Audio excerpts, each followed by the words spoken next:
I think notification has come कि on streaming चल रही है. Yeah. Got it.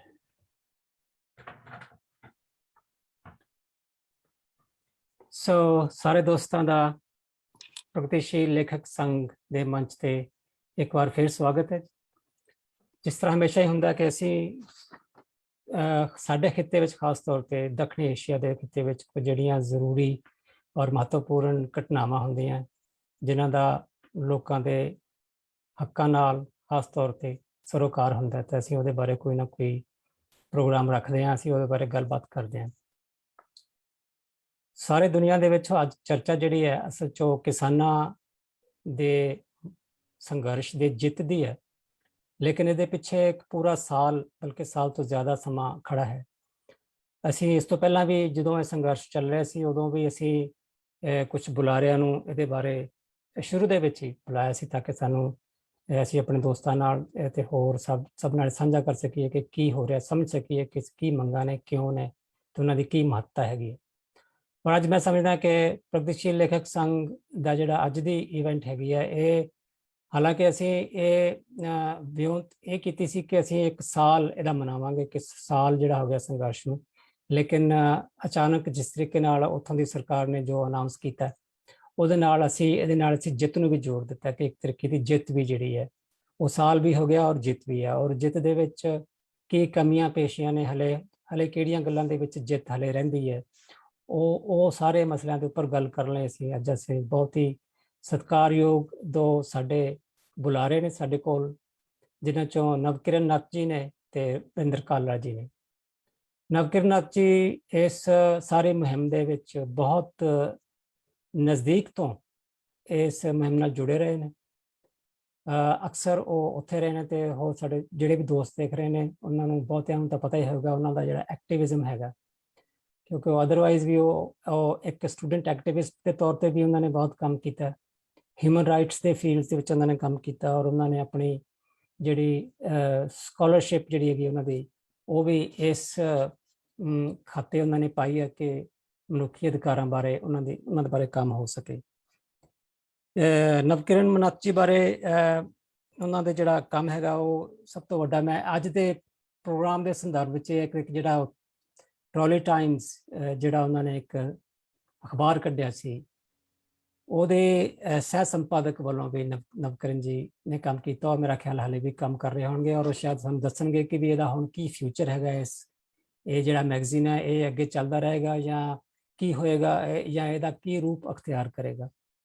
ਤੇ ਹੋਰ ਉਹਨਾਂ ਨੇ ਵੈਸੇ ਇੱਕ ਡੈਂਟਿਸਟ ਦੇ ਤੌਰ ਤੇ ਵੀ ਟ੍ਰੇਨਿੰਗ ਲਈ ਹੈ, ਇੱਕ ਫਿਲਮ ਇੰਸਟੀਚਿਊਟ ਦੇ ਵਿੱਚ ਵੀ ਉਹਨਾਂ ਨੇ ਟ੍ਰੇਨਿੰਗ ਲਈ ਹੈ, ਉਹਦੇ ਵਿੱਚ ਵੀ ਉਹਨਾਂ ਨੇ ਆਪਣੀ ਉਚੇਰੀ ਵਿੱਦਿਆ ਹਾਸਲ ਕੀਤੀ ਹੈ। ਹੋਰ ਵੀ ਇਹਨਾਂ ਨੇ ਇਸ ਤਰ੍ਹਾਂ ਦੇ ਕਈ ਮੁੱਦਿਆਂ ਦੇ ਉੱਪਰ ਆਪਣਾ ਜਿਹੜੀ ਖੋਜ ਕਾਰਜ ਕਰਦੇ ਰਹੇ ਨੇ ਨਵਕਿਰਨ ਨੱਤ ਜੀ। ਉਸ ਤੋਂ ਇਲਾਵਾ ਮੈਂ ਨਵਕਿਰਨ ਜੀ ਮੇਰੇ ਖਿਆਲ ਪੰਜਾਬ ਦੇ ਵਿੱਚ ਜਾਂ ਦਿੱਲੀ 'ਚ, ਮੈਨੂੰ ਪੱਕਾ ਪਤਾ ਨਹੀਂ ਕਿ ਕਿੱਥੇ ਉਹਨਾਂ ਦਾ ਬੇਸ ਉਹ ਦੱਸਣਗੇ, ਲੇਕਿਨ ਸਾਡੇ ਜਿਹੜੇ ਦੂਸਰੇ ਬੁਲਾਰੇ ਨੇ ਵਰਿੰਦਰ ਕਾਲਰਾ ਜੀ, ਇਹ ਇੱਥੇ ਇੰਗਲੈਂਡ ਵਿੱਚ ਹੀ ਇੰਗਲੈਂਡ ਦੀ ਇੱਕ ਬੜੀ ਨਾਮਵਰ ਯੂਨੀਵਰਸਿਟੀ ਹੈ ਵਾਰਵਿਕ ਯੂਨੀਵਰਸਿਟੀ, ਉੱਥੇ ਪ੍ਰੋਫੈਸਰ ਨੇ ਔਰ ਉਹਨਾਂ ਦਾ ਵੀ ਜਿਹੜਾ ਖੋਜ ਦਾ ਵਿਸ਼ਾ ਹੈਗਾ ਉਹ ਵੀ ਸਮਾਜਿਕ ਸਰੋਕਾਰਾਂ ਨਾਲ ਸੰਬੰਧਿਤ ਹੈਗਾ। ਔਰ ਕਿਉਂਕਿ ਉਹ ਖੁਦ ਵੀ ਇੱਕ ਐਸੀ ਜਨਰੇਸ਼ਨ ਨੇ ਮਤਲਬ ਜਿਨ੍ਹਾਂ ਦਾ ਇੱਥੇ ਜਿਨ੍ਹਾਂ ਨੇ ਮਾਈਗ੍ਰੇਟ ਕੀਤਾ ਹੈ, ਉਹਨਾਂ ਦੇ ਪੇਰੈਂਟਸ ਨੇ ਜਾਂ ਉਹਨਾਂ ਦੇ ਪੇਰੈਂਟਸ ਨੇ, ਤੇ ਇਸ ਕਰਕੇ ਜਿਹੜਾ ਪ੍ਰਵਾਸ ਦੇ ਮਸਲੇ ਹੈਗੇ ਆ ਜਾਂ ਪ੍ਰਵਾਸ ਦਾ ਜਿਹੜੇ ਨਾਲ ਸਮਾਜਿਕ ਜਿਹੜੇ ਕੀ ਅਸਰ ਹੈਗੇ ਨੇ ਪ੍ਰਵਾਸ ਦੇ ਲੋਕਾਂ ਦੇ ਉੱਪਰ ਪੈਂਦੇ ਨੇ ਤੇ ਉਹਦੇ ਪਰ ਉਹਨਾਂ ਦੇ ਖਾਸ ਦਿਲਚਸਪੀ ਹੈ ਤੇ ਉਹ ਇਹੋ ਜਿਹੇ ਮੁੱਦਿਆਂ ਦੇ ਉੱਤੇ ਅਕਸਰ ਜਿਹੜੀ ਖੋਜ ਕਰਦੇ ਨੇ। ਬਲਕਿ ਉਹਨਾਂ ਦੀ ਇੱਕ ਐਸੀ ਕਿਤਾਬ ਵੀ ਉਹਨਾਂ ਨੇ ਬਹੁਤ ਅੱਛੀ ਇੱਕ ਕੀਤੀ, ਹਾਲਾਂਕਿ ਉਹਦਾ ਪ੍ਰਵਾਸ ਨਾਲ ਸ਼ਾਇਦ ਇੰਨਾ ਸੰਬੰਧ ਨਹੀਂ, ਲੇਕਿਨ ਸਮਾਜਿਕ ਸਰੋਕਾਰਾਂ ਨਾਲ ਹੈ, beyond religion in India and Pakistan. ਇਹ ਕਿਤਾਬ ਮੇਰੇ ਕੋਲ ਵੀ ਹੈ। ਬਹੁਤ ਹੀ ਇੱਕ ਉਮਦਾ ਇੱਕ ਵਿਸ਼ਾ ਉਹਨਾਂ ਨੇ ਚੁਣਿਆ ਹੈ ਕਿ ਜਿਹੜੇ ਐਸਟੈਬਲਿਸ਼ਡ ਫੇਥ ਸਿਸਟਮ ਹੈ ਉਸ ਤੋਂ ਇਲਾਵਾ ਵੀ ਜਿਹੜੇ ਲੋਕਾਂ ਦੇ ਜਿਹੜੇ ਵਿਸ਼ਵਾਸ ਨੇ ਜਾਂ ਅਕੀਦੇ ਨੇ ਉਹ ਕਿਸ ਤਰੀਕੇ ਨਾਲ ਲੋਕਾਂ ਨੂੰ ਜੋੜੀ ਰੱਖਦੇ ਨੇ ਆਪਸ ਵਿੱਚ। ਤੋ ਇਹਦੇ ਬਾਰੇ ਚਲੋ ਕਿਸੇ ਵਾਲੇ ਅਸੀਂ ਵਰਿੰਦਰ ਜੀ ਨਾਲ ਸੋਚਿਆ ਸੀ ਕਿ ਸਪੈਸ਼ਲੀ ਕਦੇ ਗੱਲ ਕਰਾਂਗੇ। ਤੇ ਅੱਜ ਜਿਹੜਾ ਮਸਲਾ ਹੈਗਾ ਉਹ ਜਿਸ ਤਰ੍ਹਾਂ ਸਾਨੂੰ ਪਤਾ ਹੀ ਹੈ ਕਿ ਕਿਸਾਨਾਂ ਦੀ ਜਿਹੜੀ ਮੂਵਮੈਂਟ ਉਹਦੇ ਬਾਰੇ ਹੈ। ਔਰ ਮੈਂ ਤੁਹਾਨੂੰ ਜਾਂਦਾ ਹੋਇਆ ਦੱਸ ਦੇਵਾਂ ਕਿ ਮੇਰੇ ਨਾਲ ਮੇਰੇ ਕੋ-ਹੋਸਟ ਤਜਿੰਦਰ ਸੱਗੂ ਜੀ ਨੇ। ਤਜਿੰਦਰ ਸੱਗੂ ਸਾਡੇ ਮੈਂਬਰ ਨੇ ਪ੍ਰਗਤੀਸ਼ੀਲ ਲੇਖਕ ਸੰਘ ਦੇ, ਤੇ ਅੱਜ ਉਹ ਮੇਰੇ ਨਾਲ ਅੰਗਰੇਜ਼ੀ ਦੇ ਵਿੱਚ ਗੱਲ ਕਰਨ ਲਈ ਵਰਿੰਦਰ ਕਾਲਰਾ ਜੀ ਨਾਲ ਤੇ ਸਰੋਤੇ ਨਾਲ ਵੀ ਤੇ ਇੰਟਰੋਡਿਊਸ ਕਰਾਉਣ ਲਈ ਵੀ ਮੈਂ ਉਹਨਾਂ ਨੂੰ ਆਪਣਾ ਸਾਥੀ ਅੱਜ ਸਾਥ ਦੇ ਤੌਰ ਤੇ ਉਹਨਾਂ ਨੇ ਮੈਨੂੰ ਸਾਥ ਦਿੱਤਾ। ਤੇ ਮੈਂ ਚਾਹੁੰਦਾ ਕਿ ਮੈਂ ਤਜਿੰਦਰ ਸੱਗੂ ਜੀ ਨੂੰ ਇਨਵਾਈਟ ਕਰਦਾ ਕਿ ਉਹ ਆਪਣਾ ਆਉਣ ਤੇ ਕੁਝ ਗੱਲਾਂ ਜਿਹੜੀਆਂ ਅੰਗਰੇਜ਼ੀ ਚ ਕਰਕੇ ਤੇ ਫਿਰ ਉਹ ਨਵਕਿਰਨ ਨੱਤ ਜੀ ਨੂੰ ਇਨਵਾਈਟ ਕਰਨ। Tajinder. Thank you, Kanwal. So I'll introduce both the speakers. Navkiran Nutt is a student youth activist. She's worked with the All India Students Association and the Revolutionary Youth Association for the last 15 years. Currently, she is co-editor of Trolley Times, a newsletter that started from the ongoing farmers movement in India. She is trained as a dentist and later completed a master's in film studies from the Ambedkar University, Delhi. She works on transnational Punjabi migration and its reflections in Punjabi popular culture.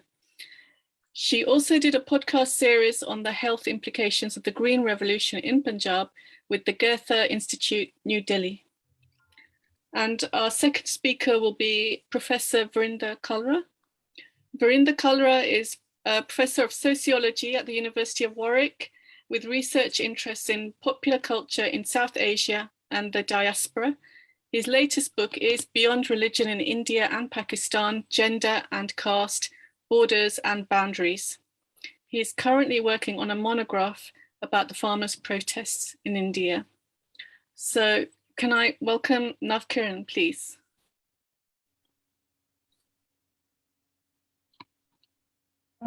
Thank you, Tajender. Thank you, Kanwal, for the introduction and also for having me today.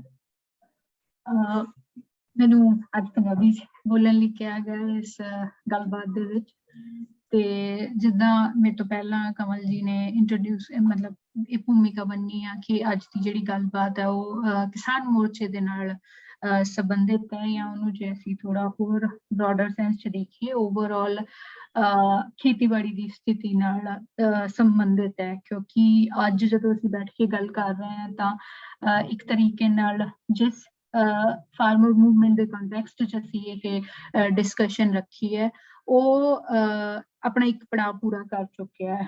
ਉਹ ਆਪਣੀ ਜਿਹੜੀ ਉਹਦੀ ਇੱਕ situation ਜਿਹੜੀ ਇੱਕ ਸਾਲ ਤੋਂ 18 ਦਿਨ ਉੱਪਰ ਸ਼ਾਇਦ ਚੱਲੀ ਦਿੱਲੀ ਦੇ ਬਾਰਡਰਾਂ ਦੇ ਉੱਤੇ, ਉਹ ਉਸ ਪੜਾਅ ਚੋਂ ਨਿਕਲ ਕੇ ਹੁਣ ਅਗਲੇ ਪੜਾਅ ਨੂੰ ਤੁਰ ਪਿਆ। ਪੰਜਾਬ ਚ ਵਾਪਸ ਚਲੇ ਗਏ ਨੇ ਸਾਰੇ ਫਾਰਮਰਜ਼, ਤੇ ਕੱਲ ਤੇ ਅੱਜ ਦੇ ਵਿਜ਼ੂਅਲਸ ਸ਼ਾਇਦ ਤੁਸੀਂ ਤੁਹਾਡੇ ਚੋਂ ਵੀ ਕਈ ਜਾਣਿਆਂ ਨੇ ਦੇਖੇ ਹੁਣ ਸੋਸ਼ਲ ਮੀਡੀਆ ਦੇ ਥਰੂ ਕਿਸ ਤਰੀਕੇ ਨਾਲ ਸਿਰਫ ਪੰਜਾਬ ਜਾਂ ਹਰਿਆਣਾ ਚ ਹੀ ਨਹੀਂ ਲੇਕਿਨ ਦੇਸ਼ ਦੇ ਵੱਖੋ ਵੱਖਰੇ ਕੋਨਿਆਂ ਚ ਤੇ ਦੁਨੀਆ ਦੇ ਵੱਖੋ ਵੱਖਰੇ ਹਿੱਸਿਆਂ ਚ ਵੀ ਲੋਕਾਂ ਨੇ ਇਸ ਜਿੱਤ ਨੂੰ ਸੈਲੀਬ੍ਰੇਟ ਕੀਤਾ ਤੇ ਫਤਿਹ ਮਾਰਚ ਅਲੱਗ-ਅਲੱਗ ਥਾਵਾਂ ਤੇ ਕੀਤੇ ਗਏ ਨੇ। ਜਿਹੜੇ ਕਿਸਾਨ ਨੇਤਾ ਕਹਿ ਲਓ ਸਵਾ ਸਾਲ 1.5 ਸਾਲ ਤੱਕ ਇਸ ਮੁੱਦੇ ਨੂੰ ਲੈ ਕੇ ਸੰਘਰਸ਼ ਕਰਦੇ ਰਹੇ ਨੇ, ਉਹਨਾਂ ਦਾ ਬਹੁਤ ਹੀ ਭਵਯ ਸਵਾਗਤ ਕੀਤਾ ਜਾ ਰਿਹਾ ਪੰਜਾਬ ਹਰਿਆਣਾ ਚ ਤਾਂ ਖਾਸ ਕਰਕੇ। ਤਾਂ ਮਤਲਬ ਮੈਂ ਇੱਥੋਂ ਹੀ ਗੱਲ ਸ਼ੁਰੂ ਕਰਨਾ ਚਾਹੁੰਦੀ ਹਾਂ। ਜਿੱਦਾਂ ਇਹਨਾਂ ਨੇ ਤਜਿੰਦਰ ਨੇ ਮੇਰੀ ਇੰਟਰੋਡਕਸ਼ਨ ਚ ਵੀ ਕਿਹਾ ਵੀ ਮੈਂ ਲਗਭਗ 15 ਸਾਲਾਂ ਤੋਂ ਮੈਂ ਖੁਦ ਐਕਟਿਵਿਸਟ ਹਾਂ। ਆਲਦੋ ਮਤਲਬ ਮੈਂ ਐਕਟਿਵਿਸਟ ਪਰਿਵਾਰ ਚ ਹੀ ਜੰਮੀ ਪਲੀ ਹਾਂ। ਮੇਰੇ ਦੋਨੋਂ ਜਿਹੜੇ ਪੇਰੈਂਟਸ ਸੀ ਉਹ ਪੇਰੈਂਟਸ ਨੇ ਉਹ ਦੋਨੋਂ ਹੀ ਐਕਟਿਵਿਸਟ ਨੇ, ਤੇ ਹੁਣ ਵੀ ਇਸ ਮੋਰਚੇ ਦਾ ਵੀ ਕਹਿ ਲਓ ਇੱਕ ਬਹੁਤ ਹੀ ਇੰਪੋਰਟੈਂਟ ਹਿੱਸਾ ਰਹੇ ਨੇ ਉਹ ਦੋਨੋਂ। ਬਟ ਉਸਦੇ ਬਾਵਜੂਦ ਮੈਨੂੰ ਖੁਦ ਨੂੰ ਇੰਡੀਪੈਂਡੈਂਟਲੀ ਪੋਲੀਟੀਕਲੀ ਵਿਚਰਦਿਆਂ ਲਗਭਗ 15 ਸਾਲ ਹੋ ਗਏ ਨੇ, ਤੇ ਮੈਂ ਆਪਣੇ 15 ਸਾਲਾਂ ਦੇ ਇਸ ਜ਼ਿੰਦਗੀ ਦੇ ਦੌਰਾਨ ਕੋਈ ਏਦਾਂ ਦਾ ਅੰਦੋਲਨ ਐਕਸਪੀਰੀਅੰਸ ਨਹੀਂ ਕੀਤਾ ਜਿਸ ਕਿਸਮ ਦਾ ਕਿਸਾਨ ਅੰਦੋਲਨ ਹੋ ਨਿਬੜਿਆ ਸਾਰੇ ਰੂਪਾਂ ਚ। ਉਹਦੀ ਕਹਿ ਲਓ ਤੁਸੀਂ ਉਹਦੀ ਫਿਜ਼ੀਕਲ ਜਿਹੜੀ ਡਾਇਮੈਂਸ਼ਨ ਹੈ, ਜਿਸ ਤਰੀਕੇ ਨਾਲ ਉਹ ਲਿਵ ਇਨ ਸਿਟ ਇਨ ਪ੍ਰੋਟੈਸਟ ਦਿੱਲੀ ਦੇ ਬਾਰਡਰਾਂ ਦੇ ਉੱਤੇ ਹਾਈਵੇਜ਼ ਦੇ ਉੱਤੇ ਚੱਲਿਆ, ਉਸ ਪਰਸਪੈਕਟਿਵ ਤੋਂ ਗੱਲ ਕਰ ਲਈਏ, ਜਾਂ ਫਿਰ ਜਿੱਦਾਂ ਦੀ ਮੋਬਿਲਾਈਜੇਸ਼ਨ ਜਾਂ ਜਿੱਦਾਂ ਦੀ ਮੂਵਮੈਂਟ ਉਹ ਪੋਲੀਟੀਕਲੀ ਬਣ ਗਈ, ਉਸ ਪਰਸਪੈਕਟਿਵ ਤੋਂ ਗੱਲ ਕਰ ਲਈਏ ਜਾਂ ਜਿੱਤਣ ਤੋਂ ਬਾਅਦ ਜਿੰਨੀ ਖੁਸ਼ੀ ਲੋਕਾਂ ਦੇ ਅੰਦਰ ਹੈ, ਉਸ ਇਹਨਾਂ ਸਾਰੇ ਐਂਗਲ ਤੋਂ ਜੇ ਮੈਂ ਗੱਲ ਕਰ ਲਾਂ ਤਾਂ ਮੈਨੂੰ ਲੱਗਦਾ ਇਹ ਮੇਰਾ ਜ਼ਿੰਦਗੀ ਦਾ ਪਹਿਲਾ ਐਕਸਪੀਰੀਅੰਸ ਸੀਗਾ। ਤੇ ਓਨੈਸਟਲੀ ਮੈਂ ਮੋਰਚੇ ਤੇ ਹੁੰਦੇ ਵੀ ਬਹੁਤ ਸਾਰੇ ਲੋਕਾਂ ਨਾਲ ਗੱਲ ਕੀਤੀ ਜਿਹੜੇ ਸ਼ਾਇਦ ਮੇਰੇ ਤੋਂ ਕਈ ਜ਼ਿਆਦਾ ਦਹਾਕੇ ਜਿਹੜੇ ਨੇ ਐਕਟਿਵਿਜ਼ਮ 'ਚ ਗੁਜ਼ਾਰ ਚੁੱਕੇ ਨੇ। ਉਹਨਾਂ ਦਾ ਵੀ ਇਹ ਕਹਿਣਾ ਸੀ ਕਿ ਸਾਡੀ ਵੀ ਜ਼ਿੰਦਗੀ 'ਚ ਏਦਾਂ ਦਾ ਅੰਦੋਲਨ ਅਸੀਂ ਪਹਿਲਾਂ ਕਦੇ ਨਹੀਂ ਦੇਖਿਆ। ਤੇ ਮੈਨੂੰ ਲੱਗਦਾ ਵੀ ਇੱਕ ਤਾਂ ਅਸੀਂ ਜਿਹੜੀ ਗੱਲ ਲਗਾਤਾਰ ਕਰਦੇ ਹਾਂ ਵੀ ਇਸ ਅੰਦੋਲਨ ਨੇ ਇੱਕ ਭਾਈਚਾਰਕ ਸਾਂਝ ਜਿਹੜੀ ਆ ਉਹ ਫੋਰਫਰੰਟ ਤੇ ਲਿਆਂਦੀ ਹੈ, ਕਿਉਂਕਿ ਮਤਲਬ ਅਦਰਵਾਈਜ਼ ਦੇਖਿਆ ਜਾਵੇ ਤਾਂ ਉਹ ਕਿਸੇ ਵੀ ਏਦਾਂ ਦੀ ਮੂਵਮੈਂਟ ਦਾ ਕੋਈ ਕਹਿ ਲਓ ਖਾਸ ਪੁਆਇੰਟ ਨਹੀਂ ਹੋ ਸਕਦਾ ਕਿ ਭਾਈਚਾਰਕ ਸਾਂਝ ਨੂੰ ਫੋਰਫਰੰਟ ਤੇ ਲਿਆਂਦਾ। ਬਟ ਸਪੈਸੀਫਿਕਲੀ ਜਿਸ ਤਰੀਕੇ ਦੀ ਪੋਲੀਟੀਕਲ ਇਨਵਾਇਰਮੈਂਟ 'ਚ ਅਸੀਂ ਪਿਛਲੇ 7 ਸਾਲ ਤੋਂ ਰਹਿ ਰਹੇ ਹਾਂ, ਜਿੱਥੇ ਬੀਜੇਪੀ ਲਗਾਤਾਰ ਕਮਿਊਨਲ ਅਟੈਕਸ ਕਰ ਰਹੀ ਹੈ, ਲਗਾਤਾਰ ਇੱਕ ਕਮਿਊਨਲ ਹੈਟਰੇਡ ਫੈਲਾਉਣ ਦੀ ਕੋਸ਼ਿਸ਼ ਕਰ ਰਹੀ ਹੈ ਸਾਡੇ ਸਮਾਜ ਦੇ ਵਿੱਚ, ਇਸ ਦੇਸ਼ ਦੇ ਵਿੱਚ, ਉਹਨਾਂ ਸਥਿਤੀਆਂ 'ਚ ਇਸ ਤਰੀਕੇ ਦੀ ਭਾਈਚਾਰਕ ਸਾਂਝ ਕਾਇਮ ਕਰਨਾ, ਉਹ ਵੀ ਪੰਜਾਬ ਤੇ ਹਰਿਆਣਾ ਦੇ ਵਿੱਚ ਜਿੱਥੇ ਆਲਰੇਡੀ ਲਾਈਕ ਪੋਲੀਟੀਕਲ ਇਸ਼ੂਜ਼ ਹੈਗੇ ਨੇ, ਡਿਫਰੈਂਸਿਸ ਹੈਗੇ ਨੇ, ਉਹ ਕਹਿ ਲਓ ਇਸ ਮੋਰਚੇ ਦੀ ਇੱਕ ਵੱਡੀ ਦੇਣ ਹੈ, ਹਨਾ। ਕੱਲ ਦੇ ਬਹੁਤ ਸਾਰੇ ਵਿਜ਼ੂਅਲਸ ਏਦਾਂ ਆ ਰਹੇ ਸੀ ਜਿੱਥੇ ਪੰਜਾਬ ਹਰਿਆਣਾ ਵਾਲੇ ਆਪਸ 'ਚ ਜੱਫੀਆਂ ਪਾ ਪਾ ਕੇ ਰੋ ਰਹੇ ਸੀਗੇ। ਤੇ ਮਤਲਬ ਉਹ ਪੰਜਾਬ ਵਰਸਸ ਹਰਿਆਣਾ ਦੇ ਕੰਟੈਕਸਟ 'ਚ ਵੀ ਬਹੁਤ ਇੰਟਰਸਟਿੰਗ ਸੀ, ਤੇ ਮੈਨੂੰ ਲੱਗਦਾ ਉਹ ਜੈਂਡਰ ਕੰਟੈਕਸਟ 'ਚ ਵੀ ਕਾਫੀ ਇੰਟਰਸਟਿੰਗ ਸੀ, ਕਿਉਂਕਿ ਕਿਸੇ ਔਰਤ ਨੇ ਸੋਸ਼ਲ ਮੀਡੀਆ ਦੇ ਉੱਤੇ ਇਹ ਸਟੇਟਸ ਪਾਇਆ ਸੀ, ਕਹਿੰਦੇ ਪਹਿਲੀ ਵਾਰ ਇੰਨੇ ਮਰਦ ਇਕੱਠੇ ਰੋਂਦੇ ਦੇਖੇ। ਇੱਕ ਉਹ ਜਿਹੜਾ ਪੂਰਾ ਮੈਸਕੁਲਿਨਿਟੀ ਦਾ ਆਈਡੀਆ ਹੈ ਨਾ ਕਿ ਰੋਂਦੇ ਨਹੀਂ, ਮੈਨ ਡੋਂਟ ਕਰਾਈ, ਤਾਂ ਉਹ ਵੀ ਟੁੱਟਿਆ, ਹਨਾ।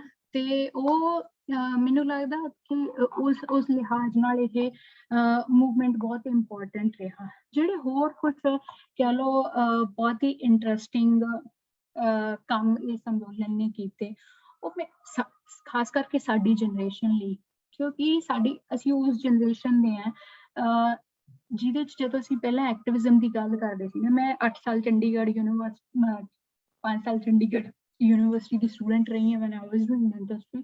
ਉਸ ਤੋਂ ਬਾਅਦ ਵੀ ਮੈਂ 3 ਸਾਲ ਚੰਡੀਗੜ੍ਹ ਰਹੀ ਹਾਂ, ਜੌਬ ਕਰਦੀ ਸੀ।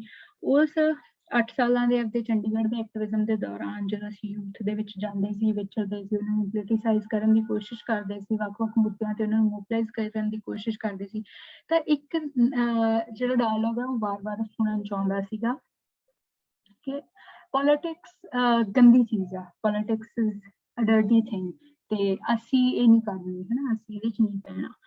ਤੇ ਉਹਨੂੰ ਸਮਝਣਾ ਕਿੰਨਾ ਇੰਟਰਸਟਿੰਗ ਸੀਗਾ, ਉਹ ਪੂਰਾ ਨੈਰੇਟਿਵ ਕੰਸਟਰਕਟ ਕੀਤਾ ਜਾਣਾ ਕਿ ਰਾਜਨੀਤੀ ਕੋਈ ਗੰਦੀ ਸ਼ੈ ਹੈ ਜਿਹਨੂੰ ਆਮ ਮਿਡਲ ਕਲਾਸ ਘਰਾਂ ਦੇ ਬੱਚੇ, ਉਹਨਾਂ ਦਾ ਯੂਥ ਹੈ ਜਿਹੜਾ ਉਹ ਨਹੀਂ ਕਰਦਾ, ਹਨਾ, ਬਿਕਾਜ਼ ਉਹ ਤਾਂ ਚੰਗੇ ਕੰਮ ਕਰਨ ਲਈ ਪੈਦਾ ਹੋਏ ਨੇ। ਤੇ ਇਹ ਕੋਈ ਏਦਾਂ ਦੀ ਡਰਟੀ ਜੌਬ ਹੈ ਜਿਹਨੂੰ ਸ਼ਾਇਦ ਮਤਲਬ ਕੋਈ ਬੌਰਨ ਪੋਲੀਟੀਕਲ ਬੰਦੇ ਹੁੰਦੇ ਨੇ, ਜਿੱਦਾਂ ਕੋਈ ਬੌਰਨ ਗੈਂਗਸਟਰ ਹੁੰਦੇ ਨੇ, ਉਵੇਂ ਬੌਰਨ ਪੋਲੀਟੀਕਲ ਲੋਕ ਹੁੰਦੇ ਨੇ ਜਿਹੜੇ ਸਭ ਕੁਛ ਕਰਦੇ ਨੇ, ਆਮ ਜਨਤਾ ਇਹ ਸਭ ਨਹੀਂ ਕਰਦੀ। ਮਤਲਬ ਸਾਡੀ ਉਹ ਪੀੜ੍ਹੀ ਜਿਹੜੀ ਇਸ ਬਿਲੀਵ ਨੂੰ ਮੰਨਦੀ ਸੀਗੀ, ਤੇ ਉਹ ਬਿਲੀਵ ਵੀ ਕੋਈ ਹਵਾ ਚੋਂ ਨਹੀਂ ਆਇਆ। ਮੈਂ ਸਮਝਦੀ ਹਾਂ ਕਿ ਇੰਨੀ ਕਰਪਟ ਪੋਲੀਟੀਕਲ ਪਾਰਟੀਆਂ ਨੇ ਉਹ ਕੰਸਟਰਕਟ ਕੀਤਾ ਵਾਰ-ਵਾਰ, not social media but obviously media, television, ਉਹ ਸਾਰੇ ਦੇ ਥਰੂ, so that like ਆਮ ਜਨਤਾ ਰਾਜਨੀਤੀ ਤੋਂ ਦੂਰ ਰਵੇ ਤੇ ਉਹ ਆਪਣੀ ਕਰਪਟ ਰਾਜਨੀਤੀ ਚਲਾ ਸਕਣ। ਉਹ ਸਾਰੀ ਜਨਰੇਸ਼ਨ ਜਿਹੜੀ ਇਸ ਤਰੀਕੇ ਦੇ ਨੈਰੇਟਿਵ 'ਚ ਵਿਸ਼ਵਾਸ ਰੱਖਦੀ ਸੀ ਜਾਂ ਉਹਦਾ ਸਹਾਰਾ ਲੈਂਦੀ ਸੀ, ਉਹਦੀ ਜਿਸ ਕਦਰ ਪੋਲੀਟੀਸਾਈਜ਼ੇਸ਼ਨ ਇਸ ਮੂਵਮੈਂਟ ਨੇ ਕੀਤੀ ਹੈ, ਹਨਾ, ਮੈਂ ਬਹੁਤ ਹੀ ਸਿੱਧੇ ਸ਼ਬਦਾਂ 'ਚ ਕਹਾਂ ਜਾਂ ਆਪਦੀ ਜਨਰੇਸ਼ਨ ਦੇ ਸ਼ਬਦਾਂ 'ਚ ਕਹਾਂ ਤਾਂ ਇਸ ਅੰਦੋਲਨ ਨੇ ਪੋਲੀਟਿਕਸ ਨੂੰ, ਅੰਦੋਲਨ ਨੂੰ ਕੂਲ ਬਣਾਤਾ, ਤੇ which is a very interesting thing ਹੈ ਨਾ ਅੱਜ ਦੇ ਦੌਰ ਤੇ, ਜਿੱਥੇ ਇੱਕ ਪਾਸੇ ਮੈਂ ਕਹਿੰਦੀ ਹਾਂ ਸਾਡੇ ਹਾਂਡੇ ਵਰਤੇ ਜਿਹੜੇ ਲੀਡਰ ਸੀਗੇ, ਕਿਸਾਨ ਲੀਡਰ, ਜਿਨ੍ਹਾਂ ਦਾ ਆਪਦਾ ਕਈ ਦਹਾਕਿਆਂ ਦਾ ਐਕਸਪੀਰੀਅੰਸ ਹੈ ਐਕਟਿਵਿਜ਼ਮ ਦਾ, ਸਪੈਸ਼ਲੀ ਕਿਸਾਨ ਯੂਨੀਅਨਾਂ ਦੇ ਨਾਲ ਕੰਮ ਕਰਨਾ, ਖੇਤੀ ਨਾਲ ਜੁੜੇ ਮੁੱਦਿਆਂ ਤੇ ਕੰਮ ਕਰਨ ਦਾ।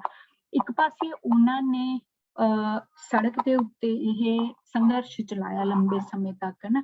ਉਹਦੇ 'ਚ ਸਿਰਫ ਅੰਦੋਲਨ ਨੂੰ ਹੈਂਡਲ ਕਰਨਾ ਨਹੀਂ, ਬਲਕਿ ਉਸ ਤੋਂ ਪਹਿਲਾ ਹਿੱਸਾ ਜਿਹੜਾ ਸ਼ਾਇਦ ਬਹੁਤ ਸਾਰੇ ਮੀਡੀਆ ਨੂੰ ਦਿਸਦਾ ਨੀਗਾ, ਜਾਂ ਉਹਨੂੰ ਮਤਲਬ ਦਿਨਾਂ 'ਚ ਵੀ ਅਸੀਂ ਉਹਨੂੰ ਕਾਊਂਟ ਨਹੀਂ ਕਰਦੇ। ਜਿਹੜੀ ਕਾਊਂਟਿੰਗ ਸਾਡੀ ਅੰਦੋਲਨ ਦੀ ਚੱਲਦੀ ਆ ਉਹ 26 ਨਵੰਬਰ ਤੋਂ ਲੈ ਕੇ 26 ਨਵੰਬਰ 2020 ਤੋਂ ਚੱਲਦੀ ਹੈ, ਜਦੋਂ ਇਹ ਮੋਰਚਾ ਦਿੱਲੀ ਦੇ ਬਾਰਡਰਾਂ ਤੱਕ ਪਹੁੰਚਿਆ ਸੀ। ਜਦਕਿ ਸੱਚਾਈ ਇਹ ਹੈ ਕਿ ਪਿਛਲੇ ਸਾਲ ਜੂਨ ਤੋਂ ਪੰਜਾਬ ਦੇ ਪਿੰਡਾਂ ਵਿੱਚ ਜਾ ਕੇ ਮੋਬਿਲਾਈਜੇਸ਼ਨ ਸ਼ੁਰੂ ਹੋ ਗਈ ਸੀ, ਇਹਨਾਂ ਕਾਨੂੰਨਾਂ ਤੇ ਗੱਲਬਾਤ ਸ਼ੁਰੂ ਹੋ ਗਈ ਸੀ, ਇਹਨਾਂ ਨੂੰ ਟ੍ਰਾਂਸਲੇਟ ਕੀਤਾ ਜਾਣ ਲੱਗਿਆ ਸੀਗਾ ਪੰਜਾਬੀ ਭਾਸ਼ਾ ਦੇ ਵਿੱਚ, ਆਮ ਜਨਤਾ ਨੂੰ ਸਿਖਾਇਆ ਜਾ ਰਿਹਾ ਸੀ, ਦੱਸਿਆ ਜਾ ਰਿਹਾ ਸੀਗਾ ਕਿ ਕੀ ਨੇ ਕੀ ਨਹੀਂ ਕਾਨੂੰਨ, ਕੀ ਕਰਨਗੇ।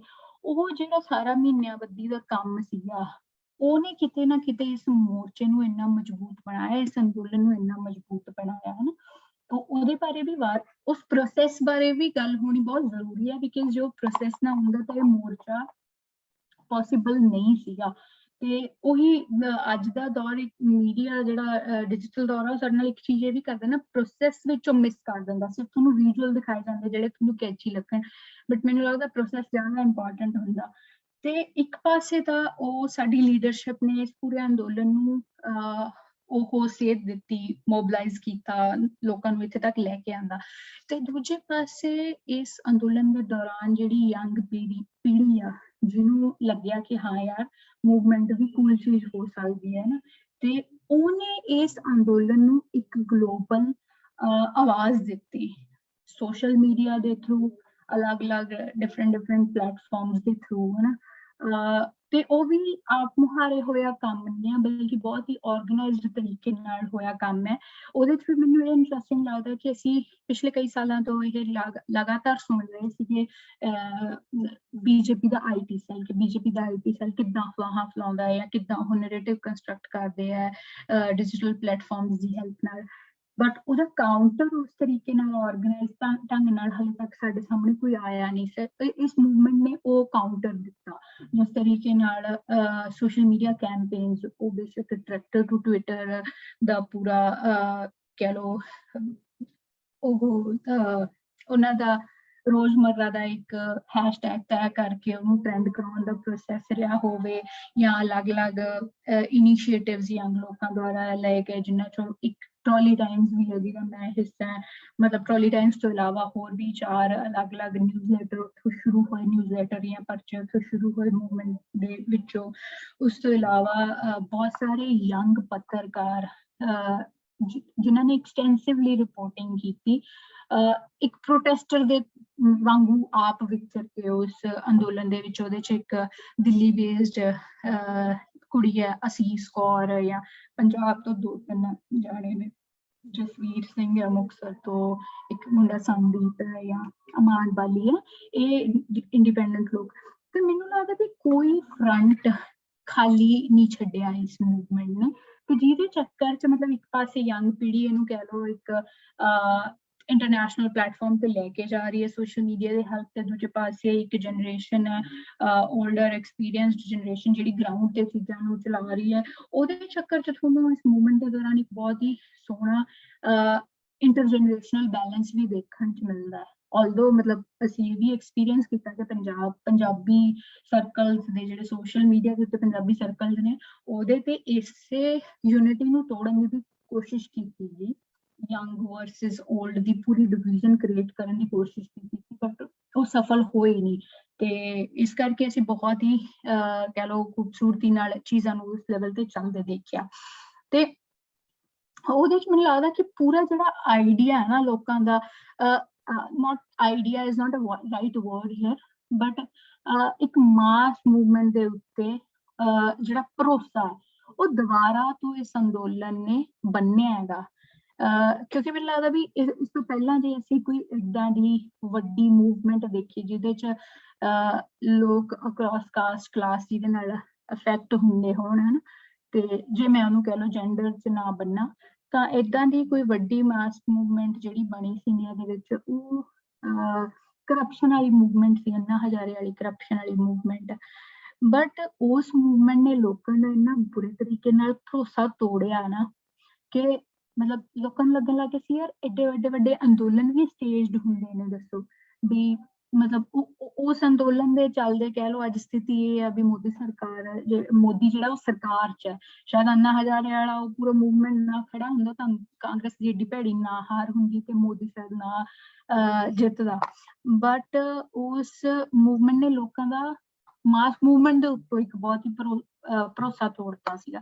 ਤੇ ਮੈਨੂੰ ਲੱਗਦਾ ਕਿ ਇਸ ਅੰਦੋਲਨ ਨੇ ਫਿਰ ਤੋਂ ਭਰੋਸਾ ਜਿਹੜਾ ਹੈ ਫਿਰ ਤੋਂ ਯਕੀਨ ਲੋਕਾਂ ਦੇ ਵਿੱਚ ਜਗਾਇਆ ਕਿ ਨਹੀਂ, ਜਿਹੜੇ ਏਦਾਂ ਦੇ ਵੱਡੇ ਅੰਦੋਲਨ ਹੁੰਦੇ ਆ ਉਹ ਲੋਕਾਂ ਦੇ ਜੈਨੂਇਨ ਮੁੱਦਿਆਂ ਤੇ ਵੀ ਹੁੰਦੇ ਆ।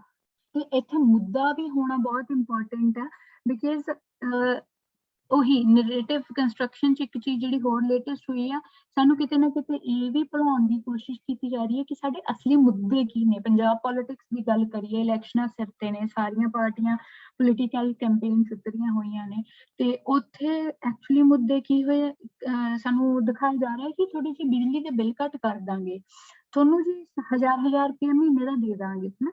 ਬਟ ਕੋਈ ਵੀ ਪਾਲਿਸੀ ਲੈਵਲ ਤੇ ਗੱਲ ਨਹੀਂ ਕਰ ਰਿਹਾ ਕਿ what about our education, what about employment ਹੈ ਨਾ, ਜਾਂ ਪਬਲਿਕ ਸੈਕਟਰ ਦੀ ਕੀ ਸਥਿਤੀ ਹੋਊਗੀ। ਜਿਹੜੇ ਬੇਸਿਕ ਮਤਲਬ ਰੋਟੀ ਕੱਪੜਾ ਮਕਾਨ ਹੈ ਨਾ, ਇਹਨਾਂ ਨੂੰ ਅਸੀਂ ਬੇਸਿਕ ਮੰਨਦੇ ਹਾਂ। ਢੱਕਣ ਨੂੰ ਛੱਤ ਹੋਵੇ, ਥੋੜਾ ਪੇਟ ਭਰਨ ਨੂੰ ਖਾਣਾ ਹੋਵੇ ਤੇ ਰੁਜ਼ਗਾਰ ਤੁਹਾਡੇ ਕੋਲੇ ਹੋਵੇ ਨਾ, ਤੇ ਉਹਦੇ ਤੇ ਕੋਈ ਗੱਲ ਨਹੀਂ ਹੋ ਰਹੀ, ਬਲਕਿ ਵੱਖੋ ਵੱਖਰੇ ਮੁੱਦਿਆਂ ਨੂੰ ਕੰਸਟਰਕਟ ਕਰਨ ਦੀ ਕੋਸ਼ਿਸ਼ ਕੀਤੀ ਜਾ ਰਹੀ ਹੈ।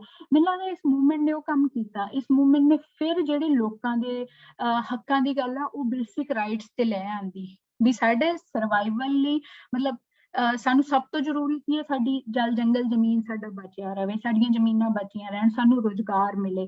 ਤੇ ਇਸ ਕਰਕੇ ਮੈਨੂੰ ਲੱਗਦਾ ਕਿ ਪੋਲੀਟੀਕਲ ਸਫੀਅਰ ਦੇ ਵਿੱਚ ਵੀ ਇਸ ਮੂਵਮੈਂਟ ਦੇ ਉਸ ਤਰੀਕੇ ਨਾਲ ਬਹੁਤ ਜ਼ਿਆਦਾ ਮਾਇਨੇ ਨੇ। ਤੇ ਇਹਨਾਂ ਸਾਰੀਆਂ ਗੱਲਾਂ ਦੇ ਨਾਲ ਨਾਲ ਮਤਲਬ ਜਿੱਥੇ ਕਹਿ ਲਓ ਇਸ ਮੂਵਮੈਂਟ ਨੂੰ ਇੱਕ ਤਰੀਕੇ ਨਾਲ ਆਪਾਂ ਸੈਲੀਬ੍ਰੇਟਰੀ ਨੋਟ ਤੇ ਦੇਖ ਰਹੇ ਹਾਂ, ਅਸੀਂ ਉਹਨੇ ਕੀ ਕੀ ਕੀਤਾ ਉਹ ਸਭ ਦੇਖ ਰਹੇ ਹਾਂ। ਉੱਥੇ ਅਸੀਂ ਇਹ ਵੀ ਸਮਝਦੇ ਹਾਂ ਕਿ ਇਹ ਜਿੱਤ ਕੋਈ ਆਖਰੀ ਜਿੱਤ ਨਹੀਂ ਹੈਗੀ ਹੈ ਨਾ, ਇਹ ਇੱਕ ਤਰੀਕੇ ਨਾਲ ਬਹੁਤ ਛੋਟੀ ਸ਼ੁਰੂਆਤ ਹੈ ਇੱਕ ਆਉਣ ਵਾਲੀ ਵੱਡੀ ਲੜਾਈ ਦੀ। ਬਿਕਾਜ਼ ਅਗਰੇਰੀਅਨ ਕ੍ਰਾਈਸਿਸ ਜਿਹੜਾ ਖੇਤੀ ਦੀ ਜੋ ਸਥਿਤੀ ਅੱਜ ਦੇ ਦੌਰ 'ਚ ਉਹ ਨਾ ਤਾਂ ਇਹਨਾਂ 3 ਕਾਨੂੰਨਾਂ ਦੇ ਨਾਲ ਆਉਣ ਨਾਲ ਵਿਗੜੀ ਸੀ ਤੇ ਨਾ ਹੀ ਇਹਨਾਂ ਦੇ ਜਾਣ ਨਾਲ ਇੱਕਦਮ ਸੁਧਰ ਜਾਣੀ ਹੈ। ਉਸ ਤੋਂ ਪਹਿਲਾਂ ਵੀ ਅਸੀਂ ਦੇਖ ਰਹੇ ਹਾਂ ਲਗਾਤਾਰ ਖੇਤੀ ਜਿਹੜੀ ਆ ਉਹ ਸਾਡੀ ਘਾਟੇ ਵੱਲ ਨੂੰ ਜਾ ਰਹੀ ਸੀ ਨਾ। ਉਹਦੇ 'ਚ ਵੱਖੋ ਵੱਖਰੇ ਫੈਕਟਰਸ ਨੇ ਜਿਨ੍ਹਾਂ ਤੇ ਅਸੀਂ ਡਿਸਕਸ਼ਨ ਕਰ ਸਕਦੇ ਹਾਂ, ਅਸੀਂ ਆਰਗਿਊ ਕਰ ਸਕਦੇ ਹਾਂ। ਗ੍ਰੀਨ ਰੈਵੋਲਿਊਸ਼ਨ ਦਾ ਉਹਦੇ 'ਚ ਕਿਸ ਤਰੀਕੇ ਨਾਲ ਯੋਗਦਾਨ ਰਿਹਾ, ਜਾਂ ਉਸ ਤੋਂ ਬਾਅਦ 90s ਜਾ ਕੇ ਜਦੋਂ ਲਿਬਰਲਾਈਜੇਸ਼ਨ ਦੀਆਂ ਪਾਲਿਸੀਜ਼ ਇੰਟਰੋਡਿਊਸ ਹੋਈਆਂ, ਉਸ ਤੋਂ ਬਾਅਦ ਖੇਤੀ ਕਿਵੇਂ ਨਿਘਾਰ ਵੱਲ ਨੂੰ ਗਈ ਹੈ। ਤੇ ਉਹ ਆਪਣੇ ਆਪ 'ਚ ਇੱਕ ਵੱਡਾ ਟੌਪਿਕ ਹੋ ਸਕਦਾ, ਅਲੱਗ ਟੌਪਿਕ ਹੈਗਾ।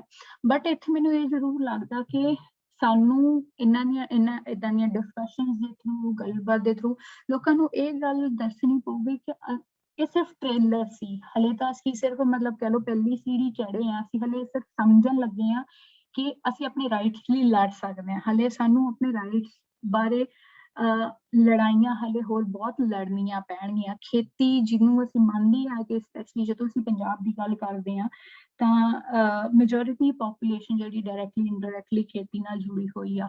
ਇਸ ਕਰਕੇ ਖੇਤੀ ਨੂੰ ਸੁਧਾਰਨ ਲਈ ਅੱਗੇ ਹੋਰ ਬਹੁਤ ਲੜਾਈਆਂ ਨੇ, ਉਹ ਪਾਲਿਸੀ ਲੈਵਲ ਤੇ ਨੇ, ਉਹ ਕਹਿ ਲਓ ਹੇਠਲੇ ਪੱਧਰ ਤੇ ਵੀ ਅਸੀਂ ਕਰ ਸਕਦੇ ਹਾਂ। ਕੋਆਪਰੇਟਿਵਸ ਬਣਾ ਕੇ ਉਹਦੇ ਵੱਖੋ ਵੱਖਰੇ ਮਾਡਲਸ ਹੋ ਸਕਦੇ ਆ, ਬਟ ਉਹਨਾਂ ਮਾਡਲਸ ਤੇ ਵੀ ਸਾਨੂੰ ਕੰਮ ਕਰਨਾ ਪਊਗਾ। ਆਪਣੀਆਂ ਕਹਿ ਲਓ ਉਹਨਾਂ ਆਦਤਾਂ ਨੂੰ ਜਿਹੜੀਆਂ ਕਿਤੇ ਨਾ ਕਿਤੇ ਇਹਨਾਂ ਕਾਰਪੋਰੇਟ ਕੰਪਨੀਆਂ ਦੇ ਪ੍ਰੈਸ਼ਰ ਥੱਲੇ ਜਾਂ ਪੂਰੀ ਮੈਕਨਾਈਜੇਸ਼ਨ ਦੇ ਰੇਸ ਦੇ ਥੱਲੇ ਸਾਨੂੰ ਬਦਲਣੀਆਂ ਪਈਆਂ ਨੇ। ਖੇਤੀ ਦੀਆਂ ਪ੍ਰੈਕਟਿਸਿਸ, ਖੇਤੀ ਨਾਲ ਸੰਬੰਧਿਤ ਆਦਤਾਂ ਉਹ ਵੀ ਸਾਨੂੰ ਬਦਲਣੀਆਂ ਪੈਣਗੀਆਂ ਜੇ ਅਸੀਂ ਸੱਚਮੁੱਚ ਇੱਕ ਸਸਟੇਨੇਬਲ ਖੇਤੀਬਾੜੀ ਦਾ ਮਾਡਲ ਕ੍ਰੀਏਟ ਕਰਨਾ ਚਾਹੁੰਦੇ ਹਾਂ, ਜਿਹੜਾ ਸਾਨੂੰ ਰੁਜ਼ਗਾਰ ਵੀ ਦੇਵੇ, ਜਿਹੜਾ ਸਾਡੇ ਇਨਵਾਇਰਮੈਂਟ ਨੂੰ ਵੀ ਨੁਕਸਾਨ ਨਾ ਪਹੁੰਚਾਵੇ, ਇਨਵਾਇਰਮੈਂਟ ਫਰੈਂਡਲੀ ਵੀ ਹੋਵੇ, ਤੇ ਜਿਹੜਾ ਸਾਡਾ ਲਾਈਵਲੀਹੁੱਡ ਨੂੰ ਵੀ ਸਾਡਾ ਜੀਵਨ ਪੱਧਰ ਨੂੰ ਵੀ ਉੱਚਾ ਚੁੱਕੇ। ਤੇ ਉਹਦੇ ਤੇ ਮੈਨੂੰ ਲੱਗਦਾ ਕਿ ਸੱਚਮੁੱਚ ਹੁਣ ਜਦੋਂ ਅਸੀਂ ਇੱਕ ਪੜਾਅ ਖਤਮ ਕਰਕੇ ਵਾਪਸ ਮੁੜੇ ਹਾਂ ਤਾਂ ਸਾਨੂੰ ਅਗਲੀਆਂ ਡਿਸਕਸ਼ਨਾਂ ਇਹਦੇ ਤੇ ਸ਼ੁਰੂ ਕਰਨੀਆਂ ਚਾਹੀਦੀਆਂ ਵੀ ਸਰਕਾਰ ਤੋਂ ਕਿਹੜੀਆਂ ਮੰਗਾਂ ਹੋ ਸਕਦੀਆਂ ਜਿਨ੍ਹਾਂ ਨੂੰ ਲੈ ਕੇ ਅਸੀਂ ਲੜੀਏ ਪਾਲਿਸੀ ਲੈਵਲ ਤੇ, ਜਿਹੜੀਆਂ ਖੇਤੀ ਨੂੰ ਸੁਧਾਰ ਵੱਲ ਨੂੰ ਲੈ ਕੇ ਜਾਣ। ਤੇ ਇਹਨਾਂ ਡਿਸਕਸ਼ਨ ਦੇ ਨਾਲ ਹੁਣ ਮੈਂ ਜਿਹੜਾ ਆਪਣਾ ਕਹਿ ਲਓ ਗੱਲਬਾਤ ਦਾ ਆਖਰੀ ਇੱਕ ਪੜਾਅ ਇੱਥੇ मतलब शुरू करना चाहनी हाँ वो ये कि जेंडर दे परसपैक्टिव तो, क्योंकि मतलब मैनू क्या यही है कि तुसी जेंडर बारे बात करनी है, वुमेन परसपैक्टिव की मूवमेंट का की है पूरा। ते हुण मैं ओहदे ते गल करना चाहनी हाँ, मैनू लगदा कि ओहदे च भी अगेन इस मूवमेंट ਦੀਆਂ कई देन रही है ना जेंडर परसपैक्टिव तो भी, क्योंकि खेतीबाड़ी की जे असीं गल करिए लगभग 50% अग्रेरियन लेबर जिहड़ी है, अग्रेरियन वर्कफोर्स जिहड़ी है वो नॉट जस्ट खेत मजदूर, ओवरऑल अग्रेरियन वर्कफोर्स जिहड़ी है वो लगभग 50% औरतां ने। ਉਹਦੇ ਚ ਵੀ ਜੇ ਅਸੀਂ ਪਸ਼ੂ ਪਾਲਣ ਦੇ ਧੰਦੇ ਨੂੰ ਮਿਲਾ ਲਈਏ, ਜਿਹੜਾ ਖੇਤੀਬਾੜੀ ਦੀ ਹੀ ਐਕਸਟੈਂਸ਼ਨ ਹੈ, ਤਾਂ ਉਹ ਗਿਣਤੀ ਹੋਰ ਜ਼ਿਆਦਾ ਵੱਧ ਜਾਂਦੀ ਆ। ਬਟ ਫਿਰ ਵੀ ਸਾਡੀ ਇਮੈਜੀਨੇਸ਼ਨ ਜਿਹੜੀ ਇੱਕ ਕਿਸਾਨ ਨੂੰ ਲੈ ਕੇ ਆ, ਖੇਤੀ ਦੇ ਜੁੜਨ ਕੰਮਾਂ ਨੂੰ ਲੈ ਕੇ ਆ, ਉਹ ਇੱਕ ਮਰਦ ਦੀ ਇਮੈਜੀਨੇਸ਼ਨ ਹੈ ਸਾਡੀ, ਹੈ ਨਾ। ਤੇ ਉਹ ਬੇਸ਼ੱਕ ਉਹ ਸਟੇਟ ਇਮੈਜੀਨੇਸ਼ਨ ਦੀ ਗੱਲ ਕਰ ਲਈਏ ਜਾਂ ਆਪਾਂ ਸੁਸਾਇਟੀ ਦੀ ਇਮੈਜੀਨੇਸ਼ਨ ਦੀ ਗੱਲ ਕਰ ਲਈਏ, ਉਹ ਹਮੇਸ਼ਾ ਇੱਕ ਮਰਦਾਨੀ ਤਸਵੀਰ ਸਾਡੇ ਸਾਹਮਣੇ ਆਉਂਦੀ ਹੈ। ਮੈਨੂੰ ਲੱਗਦਾ ਇਸ ਮੂਵਮੈਂਟ ਨੇ ਇਹ ਕੰਮ ਬਾਖੂਬੀ ਕੀਤਾ ਕਿ ਔਰਤ ਨੂੰ ਇੱਕ ਕਿਸਾਨ ਵੱਲੋਂ ਪਛਾਣਿਆ ਜਾਣਾ, ਕਿਸਾਨ ਵਜੋਂ ਪਛਾਣਿਆ ਜਾਣਾ, ਉਹ ਇਸ ਮੂਵਮੈਂਟ ਨੇ ਕੰਮ ਕੀਤਾ ਨਾ। ਤੇ ਉਹਦੇ ਚ ਵੀ ਜਿੱਦਾਂ ਸ਼ੁਰੂ ਦੇ ਦਿਨਾਂ ਵਿੱਚ ਮੈਂ ਦੇਖ ਰਹੀ ਸੀ ਜਦੋਂ ਮੋਰਚੇ ਦੇ ਉੱਤੋਂ ਪ੍ਰੋਟੈਸਟ ਸਾਈਟਸ ਦੇ ਉੱਤੋਂ ਵਿਜ਼ੂਅਲਸ ਆ ਰਹੇ ਸੀਗੇ ਨਾ, ਉਹਦੇ ਚ ਜ਼ਿਆਦਾਤਰ ਵਿਜ਼ੂਅਲਸ ਜਿਹੜੇ ਸੋਸ਼ਲ ਮੀਡੀਆ ਤੇ ਘੁੰਮ ਰਹੇ ਸੀ, ਜ਼ਿਆਦਾਤਰ ਔਰਤਾਂ ਜਦੋਂ ਦਿਖਾਈਆਂ ਜਾ ਰਹੀਆਂ ਸੀਗੀਆਂ ਉਹ ਸੀਗੀਆਂ ਔਰਤਾਂ ਰੋਟੀ ਪਕਾ ਰਹੀਆਂ ਨੇ ਮੋਰਚਿਆਂ ਦੇ ਉੱਤੇ, ਮਤਲਬ ਲੰਗਰ ਦੀ ਰੋਟੀ ਪੱਕ ਰਹੀ ਹੈ ਵੱਡੀ ਤਵੀ ਦੇ ਉੱਤੇ, 5-5 7-7 ਔਰਤਾਂ ਬੈਠੀਆਂ ਨੇ ਇਕੱਠੀਆਂ ਰੋਟੀਆਂ ਪਕਾ ਰਹੀਆਂ ਨੇ। ਉੱਥੋਂ ਚੀਜ਼ਾਂ ਛੱਡਦੀਆਂ ਅੱਜ ਦੀ ਸਥਿਤੀ ਚ ਜਦੋਂ ਤੱਕ ਮੋਰਚਾ ਮੁੱਕਿਆ ਸਥਿਤੀ ਇਹ ਸੀ ਵੀ ਔਰਤਾਂ ਨੇ ਮੋਰਚੇ ਦੇ ਅੰਦਰ ਹਰ ਕੰਮ ਸੰਭਾਲਿਆ, ਮਤਲਬ ਜਿਹੜੇ ਟਿਪੀਕਲ ਜੈਂਡਰ ਰੋਲਸ ਨੇ ਉਹਨਾਂ ਤੋਂ ਬਾਹਰ ਜਾ ਕੇ ਉਹ ਸਟੇਜ ਕੰਡਕਟ ਕਰਨੀ ਹੋਵੇ, ਉਹ ਭਾਸ਼ਣ ਦੇਣੇ ਹੋਣ, ਉਹ ਲੀਡਰਸ਼ਿਪ ਦੇ ਰੋਲ ਹੋਣ, ਉਹ ਅਲੱਗ-ਅਲੱਗ ਰੂਪ ਦੇ ਵਿੱਚ ਵਲੰਟੀਅਰ ਕਰਨਾ ਹੋਵੇ, ਸਾਰੇ ਕੰਮ ਮਤਲਬ ਮੈਂ ਆਪਣੇ ਪਰਸਨਲ ਐਕਸਪੀਰੀਅੰਸ ਤੋਂ ਦੱਸਾਂ ਨਾ, ਨਾਲੇ ਕਿਸ ਕਦਰ ਤੇ ਔਰਤਾਂ ਦੇ ਵਿੱਚ ਵੀ ਕਲਾਸੀਫਿਕੇਸ਼ਨ ਸੀਗੀ ਜੇ ਕਿਹੜੀਆਂ ਔਰਤਾਂ ਪਾਰਟੀਸਿਪੇਟ ਕਰ ਰਹੀਆਂ ਨੇ ਨਾ, ਉਹਦੇ ਚ ਜਨਰਲੀ ਮਤਲਬ ਕਹਿ ਲਓ ਮੈਂ 2 ਭਾਗਾਂ ਚ ਉਹਨੂੰ ਡਿਵਾਈਡ ਕਰ ਸਕਦੀ ਹਾਂ। ਇੱਕ ਇੱਕਦਮ ਖੇਤੀਬਾੜੀ ਦੇ ਨਾਲ ਜੁੜੀਆਂ ਹੋਈਆਂ ਰੂਰਲ ਇਲਾਕਿਆਂ ਚੋਂ ਆਈਆਂ ਹੋਈਆਂ ਕਿਸਾਨ ਔਰਤਾਂ, ਬੀਬੀਆਂ, ਬਜ਼ੁਰਗ, ਤੇ ਦੂਜਾ ਹਿੱਸਾ ਸੀਗਾ ਯੰਗ ਐਕਟਿਵਿਸਟ ਕੁੜੀਆਂ ਜਿਹੜੀਆਂ ਸਕੂਲਾਂ ਨਹੀਂ ਕਾਲਜਾਂ ਯੂਨੀਵਰਸਿਟੀਆਂ ਚ ਪੜ੍ਹਦੀਆਂ ਨੇ, ਜਿਹੜੀਆਂ ਸਟੂਡੈਂਟ ਐਕਟਿਵਿਜ਼ਮ ਦੇ ਨਾਲ ਜੁੜੀਆਂ ਹੋਈਆਂ ਨੇ, ਉਹ ਆਈਆਂ ਮੂਵਮੈਂਟ ਦੇ ਵਿੱਚ।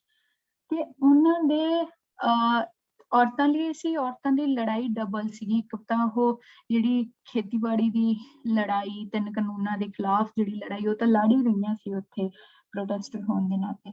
ਇੱਕ ਜੈਂਡਰ ਦੀ ਲੜਾਈ ਜਿਹੜੀ ਕਹਿ ਲਓ ਮੁੱਖ ਲੜਾਈ ਦੇ ਨਾਲ ਪੈਰਲਲ ਇੱਕ ਅੰਦਰੋਂ ਅੰਦਰ ਚੱਲ ਰਹੀ ਸੀ, ਉਹ ਵੀ ਸੀ। ਤੇ ਉਹਦੇ ਚ ਇਹਨਾਂ ਦੋਨੋਂ ਭਾਗਾਂ ਦੀ, ਦੋਨੋਂ ਤਰ੍ਹਾਂ ਦੀਆਂ ਔਰਤਾਂ ਦੀ ਲੜਾਈ ਆਪਣੀ ਸੀਗੀ ਨਾ। ਯੰਗ ਕੁੜੀਆਂ ਲਈ ਜੈਂਡਰ ਦੇ ਸਵਾਲ ਵੱਖਰੇ ਨੇ, ਉਹਨਾਂ ਲਈ ਆਇਡੈਂਟੀਟੀ ਦੇ ਸਵਾਲ ਵੱਖਰੇ ਨੇ, ਕਿਉਂਕਿ ਉਹ ਆਲਰੇਡੀ ਇੱਕ ਲੈਵਲ ਤੱਕ ਦਾ ਐਕਸਪੋਜ਼ਰ ਉਹਨਾਂ ਨੂੰ ਮਿਲ ਚੁੱਕਿਆ। ਜਿਹੜੀਆਂ ਰੂਰਲ ਇਲਾਕਿਆਂ ਚੋਂ ਔਰਤਾਂ ਆਈਆਂ ਸੀ ਉਹਨਾਂ ਲਈ ਜੈਂਡਰ ਦੇ ਸਵਾਲ, ਜੈਂਡਰ ਦੇ ਨਾਲ ਰਿਲੇਟਡ ਮੁੱਦੇ ਬਿਲਕੁਲ ਵੱਖਰੇ ਸੀਗੇ।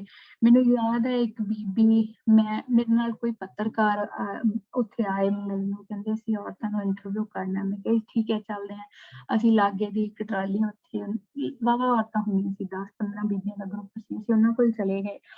ਤੇ ਉਹ ਜਦੋਂ ਵੀ ਕੋਈ ਮੀਡੀਆ ਵਾਲਾ ਆਉਂਦਾ ਸੀ ਨਾ, ਸਾਰੇ ਲੋਕ ਇਕੱਠੇ ਹੋ ਜਾਂਦੇ ਸੀ। ਇਹ ਮੋਰਚੇ ਤੇ ਆਮ ਹੀ ਹੁੰਦਾ ਸੀ, ਜਦੋਂ ਵੀ ਕੋਈ ਮੀਡੀਆ ਵਾਲਾ ਗੱਲਬਾਤ ਕਰਨ ਆਉਂਦਾ ਸਾਰੇ ਆਸੇ ਪਾਸੇ ਦੇ ਲੋਕ ਇਕੱਠੇ ਹੋ ਜਾਂਦੇ ਸੀ, ਅਸੀਂ ਗੱਲ ਕਰਨੀ।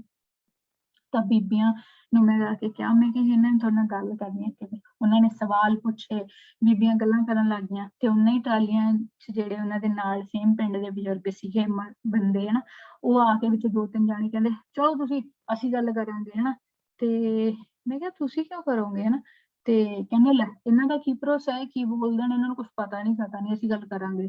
ਮੈਂ ਤਾਂ ਹਾਲੇ ਕੁਛ ਬੋਲੀ ਨਹੀਂ, ਬੀਬੀ ਨੂੰ ਚੜਿਆ ਗੁੱਸਾ। ਤੇ ਜਿਹੜੀ ਬੀਬੀ ਬੇਸਿਕਲੀ ਪੱਤਰਕਾਰ ਨਾਲ ਗੱਲ ਕਰ ਰਹੀ ਸੀ, ਤੇ ਬੀਬੀ ਨਾਲੇ ਤਾਂ ਗੁੱਸੇ 'ਚ ਪੂਰਾ ਉਹਨਾਂ ਨੂੰ ਬੋਲੀ ਕਿ ਹਾਂ ਆਉਂਦੇ ਨੇ ਮੀਡੀਆ ਵਾਲੇ ਸਾਡੇ ਨਾਲ ਗੱਲ ਕਰਨ ਆਉਂਦੇ ਨੇ, ਤੁਸੀਂ ਇੰਨੇ ਸਾਲ ਬੀਬੀਆਂ ਦੱਬੀ ਰੱਖੀਆਂ, ਹੁਣ ਮੀਡੀਆ ਬੀਬੀਆਂ ਨਾਲ ਗੱਲ ਕਰਨਾ ਚਾਹੁੰਦਾ, ਤੁਸੀਂ ਸਾਨੂੰ ਬੋਲਣ ਨਹੀਂ ਦਿੰਦੇ।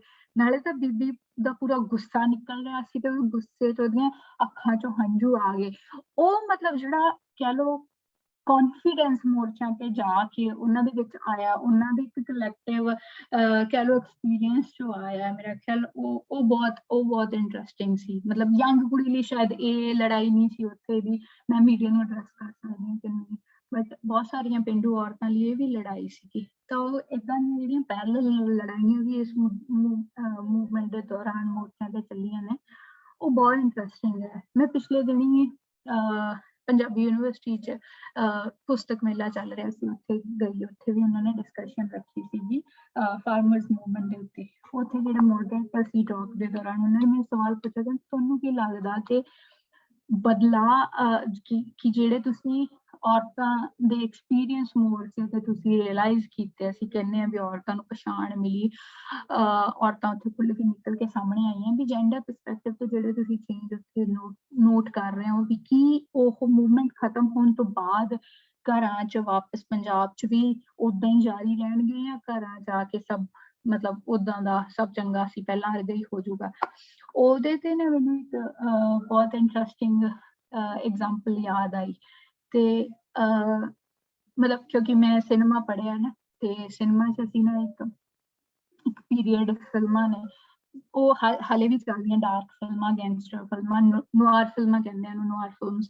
ਨੁਆਰ ਫਿਲਮਸ ਦਾ ਇੱਕ ਨਾ ਬਹੁਤ ਹੀ ਪਰਟੀਕੂਲਰ ਕਰੈਕਟਰ ਹੁੰਦਾ ਫੈਮ ਫਤਾਲ, ਮਤਲਬ ਇੱਕ ਉਕਸਾਊ ਔਰਤ, ਮਤਲਬ ਜਿਹੜੀ ਬਹੁਤ ਹੀ ਜੱਚਦੀ, ਅਟਰੈਕਟਿਵ ਹੋਊਗੀ, ਉਕਸਾਊਗੀ ਬੰਦਿਆਂ ਨੂੰ ਨਾ, ਬਟ ਉਹਨੂੰ ਮੰਨਿਆ ਜਾਊਗਾ ਮਾੜੀ ਔਰਤ। ਤੇ ਜਦੋਂ ਉਸ ਇੱਕ ਕਰੈਕਟਰ ਦੇ ਫੈਮ ਫਤਾਲ ਕਰੈਕਟਰ ਦੀ ਜਦੋਂ ਅਸੀਂ ਲੇਅਰਾਂ ਦੇਖਦੇ ਹਾਂ, ਉਹਦੀ ਪਿੱਛੇ ਦੀ ਪੋਲੀਟਿਕਸ 'ਚ ਜਾਂਦੇ ਹਾਂ, ਤਾਂ ਪਤਾ ਲੱਗਦਾ ਕਿ ਸੈਕਿੰਡ ਵਰਲਡ ਵਾਰ ਤੋਂ ਬਾਅਦ, ਜਦੋਂ ਸੈਕਿੰਡ ਵਰਲਡ ਵਾਰ ਦੇ ਦੌਰਾਨ ਜਦੋਂ ਮਰਦ ਸਾਰੇ ਕਹਿ ਲਓ ਫੋਰ ਫਰੰਟ ਤੇ ਸੀਗੇ, ਵਾਰ ਫਰੰਟ ਤੇ ਸੀਗੇ, ਤਾਂ ਯੂਰਪ 'ਚ ਔਰਤਾਂ ਜਦੋਂ ਘਰਾਂ 'ਚੋਂ ਨਿਕਲ ਕੇ ਉਹ ਮਤਲਬ ਉਹਨਾਂ ਦੀ ਮਜਬੂਰੀ ਬਣ ਗਈ ਘਰਾਂ 'ਚੋਂ ਨਿਕਲ ਕੇ ਬਾਹਰ ਆਉਣ, ਉਹ ਬਾਜ਼ਾਰ ਦੇ ਕੰਮ ਸਾਂਭਣ, ਬਿਜ਼ਨਸ ਸਾਂਭਣ, ਤੇ ਕਿਉਂਕਿ ਮਰਦ ਹੈ ਨਹੀਂ ਸੀਗੇ, ਮਰਦ ਸਾਰੇ ਫੋਰ ਫਰੰਟ ਤੇ ਸੀ। ਤੇ ਜਦੋਂ ਉਹੀ ਮਰਦ ਲੜਾਈ ਲੜ ਕੇ ਵਾਪਿਸ ਆਏ ਘਰਾਂ 'ਚ ਨਾ, ਲੜਾਈ ਮੁੱਕਣ ਤੋਂ ਬਾਅਦ, ਤਾਂ ਉਦੋਂ ਤੱਕ ਔਰਤਾਂ ਲਈ ਸਥਿਤੀ ਬਦਲ ਚੁੱਕੀ ਸੀ। ਉਹ ਘਰ ਤੋਂ ਬਾਹਰ ਰਹਿਣਾ ਸਿੱਖ ਗਈਆਂ ਸੀ, ਉਹਨਾਂ 'ਚ ਉਸ ਤਰੀਕੇ ਦਾ ਕੌਨਫੀਡੈਂਸ ਆ ਗਿਆ ਸੀ। ਤਾਂ ਉਹ ਗੱਲ ਉਹਨਾਂ ਮਰਦਾਂ ਤੋਂ ਹਜਮ ਨਹੀਂ ਹੋਈ, ਤੇ ਉਹ ਮਤਲਬ ਘਰ ਤੋਂ ਬਾਹਰ ਨਿਕਲਣ ਲਈ ਔਰਤ ਮਤਲਬ ਇੱਕ ਮਾੜੀ ਔਰਤ ਹੈ ਨਾ, ਜਿਹੜੀ ਬਣ ਠਣ ਕੇ ਰਹਿੰਦੀ, ਅਟਰੈਕਟਿਵ ਲੱਗਦੀ ਹੈ, ਬਟ ਉਹ ਚੰਗੀ ਔਰਤ ਨਹੀਂ ਹੈਗੀ ਹੈ ਨਾ। ਤੇ ਉਹ ਮੈਨੂੰ ਲੱਗਿਆ ਵੀ ਇੱਥੇ ਵੀ ਕਿਤੇ ਨਾ ਮੈਨੂੰ ਉਹ ਫਿੱਟ ਹੁੰਦਾ ਲੱਗਿਆ, ਵੀ ਜਿਹੜੀਆਂ ਔਰਤਾਂ ਨੂੰ ਹੁਣ ਘਰੋਂ ਨਿਕਲ ਗਈਆਂ, ਜਿਨ੍ਹਾਂ ਨੂੰ ਇਹ ਕੌਨਫੀਡੈਂਸ ਆ ਗਿਆ, ਜਿਹੜੀ ਬੀਬੀ ਨੇ ਇੱਕ ਮਾਈਕ ਦੇ ਸਾਹਮਣੇ, ਜਿਹਨੂੰ ਸ਼ਾਇਦ ਪਤਾ ਨਹੀਂ ਦੁਨੀਆ 'ਚ ਕਿੰਨੇ ਹਜ਼ਾਰਾਂ ਲੱਖਾਂ ਲੋਕਾਂ ਨੇ ਦੇਖਿਆ ਹੋਣਾ, ਜਿਹੜੀ ਉੱਥੇ ਠੋਕ ਕੇ ਆਪਣੇ ਹੱਕ ਦੀ ਗੱਲ ਕਹਿ ਕੇ ਆਈ ਆ। ਤੁਸੀਂ ਪੰਜਾਬ 'ਚ ਲੱਖ ਜ਼ੋਰ ਲਾ ਲਓ, ਮਤਲਬ ਤੁਸੀਂ ਇਹਨੂੰ ਇਹ ਤਾਂ ਕਹਿ ਸਕਦੇ ਵੀ ਇਹ ਤਾਂ ਮੂੰਹ ਫੱਟ ਹੋ ਗਈ, ਇਹ ਤਾਂ ਘਰੋਂ ਨਿਕਲਣ ਲੱਗ ਗਈ ਤੇ ਇਹ ਸਭ ਕੁਛ, ਪਰ ਤੁਸੀਂ ਉਹ ਕੌਨਫੀਡੈਂਸ ਦੁਬਾਰਾ ਉਹਦੇ ਤੋਂ ਖੋ ਨਹੀਂ ਸਕਦੇ।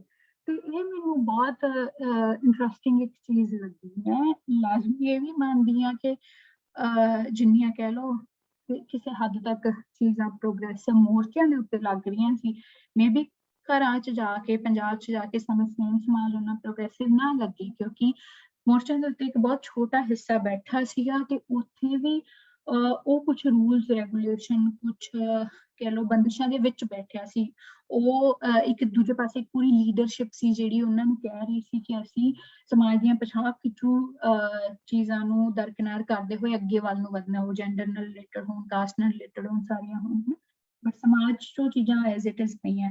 ਬਟ ਫਿਰ ਵੀ ਇਸ ਮੂਵਮੈਂਟ ਦੇ ਦੌਰਾਨ ਜਿਹੜਾ ਔਰਤਾਂ ਨੂੰ ਐਕਸਪੋਜ਼ਰ, ਜਿਹੜੀਆਂ ਔਰਤਾਂ ਆਈਆਂ ਨੇ, ਮਤਲਬ ਬਹੁਤ ਸਾਰੀਆਂ ਔਰਤਾਂ, ਮੈਂ ਉਹਨਾਂ ਨੂੰ ਪੁੱਛਿਆ ਮੈਂ ਕਿ ਬੀਬੀ ਕਦੇ ਪਹਿਲਾਂ ਦਿੱਲੀ ਆਏ ਸੀ? ਕਹਿੰਦੀ ਦਿੱਲੀ ਆਪਾਂ ਕਦੇ ਕਹਿੰਦੇ ਸ਼ਹਿਰ 'ਚੋਂ ਬਾਹਰ ਨਹੀਂ ਸੀਗਾ, ਕਹਿੰਦੇ ਵੱਧੋ ਵੱਧ ਹੁੰਦਾ ਸੀ ਵੀ ਸ਼ਹਿਰ ਚੱਲ ਗਏ ਰਾਸ਼ਨ ਪਾਣੀ ਲੈਣ, ਜਾਂ ਆਸੇ ਪਾਸੇ ਦੇ ਪਿੰਡਾਂ 'ਚ ਕਹਿੰਦੇ ਰਿਸ਼ਤੇਦਾਰੀਆਂ 'ਚ ਚੱਲ ਗਏ, ਕਹਿੰਦੇ ਅਸੀਂ ਤਾਂ ਕਦੇ ਸ਼ਹਿਰ ਨਹੀਂ ਸੀ ਟੱਪਿਆ, ਤੇ ਕਹਿੰਦੇ ਇਹ ਤਾਂ ਮੋਰਚੇ ਨੇ ਸਾਨੂੰ ਦਿੱਲੀ ਦਿਖਾਤੀ। ਤੇ ਮੈਂ ਕਿਹਾ ਫਿਰ ਹੁਣ ਅੱਗੇ ਕੀ ਪਲਾਨ ਹੈ, ਅੱਗੇ ਕਿਤੇ ਬਾਹਰ ਨਿਕਲਣਾ ਘਰੋਂ? ਕਹਿੰਦੇ ਲੈ ਹੁਣ ਤਾਂ ਜਿੱਥੇ ਉਹਦੀ ਮਰਜ਼ੀ ਗੱਡੀ ਚਾੜਦੇ, ਮੈਂ ਪੂਰਾ ਦੇਸ਼ ਨਾਲ ਘੁੰਮਿਆ ਵਾ। ਤਾਂ ਮਤਲਬ ਉਹ ਉਸ ਕਿਸਮ ਦਾ ਜਿਹੜਾ ਕੌਨਫੀਡੈਂਸ ਔਰਤਾਂ ਦੇ ਵਿੱਚ ਆਇਆ, ਉਹ ਡੈਫੀਨੇਟਲੀ ਸਾਡੇ ਸਮਾਜ 'ਚ ਇੱਕ ਬਦਲਾਅ ਲਿਆਊਗਾ, ਕਿਉਂਕਿ ਮਤਲਬ ਜੇ ਮੈਂ ਗਲਤ ਨਹੀਂ ਮੋਟਾ ਮੋਟੀ ਕਾਫੀ ਹਿੱਸਾ ਇਸ ਟਾਕ ਦੇ ਵਿੱਚ ਉਹ ਮਤਲਬ ਜਿਹੜੇ ਪਾਰਟਿਸਪੈਂਟਸ ਨੇ ਉਹ ਪੰਜਾਬ ਜਾਂ ਪੰਜਾਬ ਨਾਲ ਜੁੜੇ ਹੋਏ ਨੇ ਤੇ ਉਸ ਜਾਣਦੇ ਬਾਖੂਬੀ ਇਸ ਚੀਜ਼ ਨੂੰ ਜਾਣਦੇ ਆ ਕਿ ਅਦਰਵਾਈਜ਼ ਕਿੰਨੀ ਇੱਕ ਫਿਊਡਲ ਇੱਕ ਪੈਟਰੀਆਰਕਲ ਸੁਸਾਇਟੀ ਹੈ ਜੇ ਅਸੀਂ ਜੈਂਡਰ ਦੇ ਪਰਸਪੈਕਟਿਵ ਤੋਂ ਗੱਲ ਕਰੀਏ ਤੇ ਇਸ ਕਰਕੇ ਮੈਨੂੰ ਲੱਗਦਾ ਕਿ ਜੈਂਡਰ ਪਰਸਪੈਕਟਿਵ ਤੋਂ ਡੈਫੀਨੇਟਲੀ ਆਉਣ ਵਾਲੇ ਦਿਨਾਂ 'ਚ ਕੁਛ ਇੱਦਾਂ ਦੇ ਅਸਰ ਇਸ ਮੂਵਮੈਂਟ ਦੇ ਸਾਨੂੰ ਦੇਖਣ ਨੂੰ ਮਿਲਣਗੇ ਜਿਹੜੇ ਲੌਂਗ ਟਰਮ 'ਚ ਸਾਨੂੰ ਮਦਦ ਕਰਨਗੇ ਤੇ ਨਾਲ ਮੈਂ ਟਾਈਮ ਦਾ ਵੀ ਚੈੱਕ ਰੱਖ ਰਹੀ ਸੀ ਤੇ ਮੈਨੂੰ 25 ਮਿੰਟ ਕਿਹਾ ਸੀ ਤੇ ਮੈਨੂੰ ਲੱਗਦਾ ਉਹਨੇ ਮੈਂ ਲੈ ਲਏ ਤੇ ਗੱਲਾਂ ਤਾਂ ਹਲੇ ਬਹੁਤ ਨੇ ਜਿੰਨੀਆਂ ਮਰਜ਼ੀ ਕਰਾ ਲਓ ਤੇ ਬਾਕੀ ਮੈਨੂੰ ਲੱਗਦਾ ਸਵਾਲ ਜਵਾਬ ਦੇ ਵਿੱਚ ਕਰ ਲਾਂਗੇ ਤੇ ਇੱਥੇ ਮੈਂ ਆਪਣੀ ਗੱਲ ਖਤਮ ਕਰਦੀ ਹਾਂ। ਬਹੁਤ ਸ਼ੁਕਰੀਆ ਜੀ ਨਵਕਿਰਨ ਜੀ। ਤਜਿੰਦਰ ਤੁਸੀਂ Tajender Sagoo would probably now take the mic. And now I think we'll invite Virinder to speak. Thank you, Navkiran, before I invite Virinder. So, Virinder. Thanks, Tajender. Thanks, obviously, to Navkiran, who has been on the borders for the last year. So finally gets to be in a brick house now rather than in a tent or in a trolley. So I want to begin by thanking the Progressive Writers Group for inviting me to talk here, especially Kanwal, but of course Vikas and other members of the group. And it's lovely always to talk with Tajender. And so I think we should, when we start talking about this movement, we should start by honoring the 700 people plus who died in this struggle.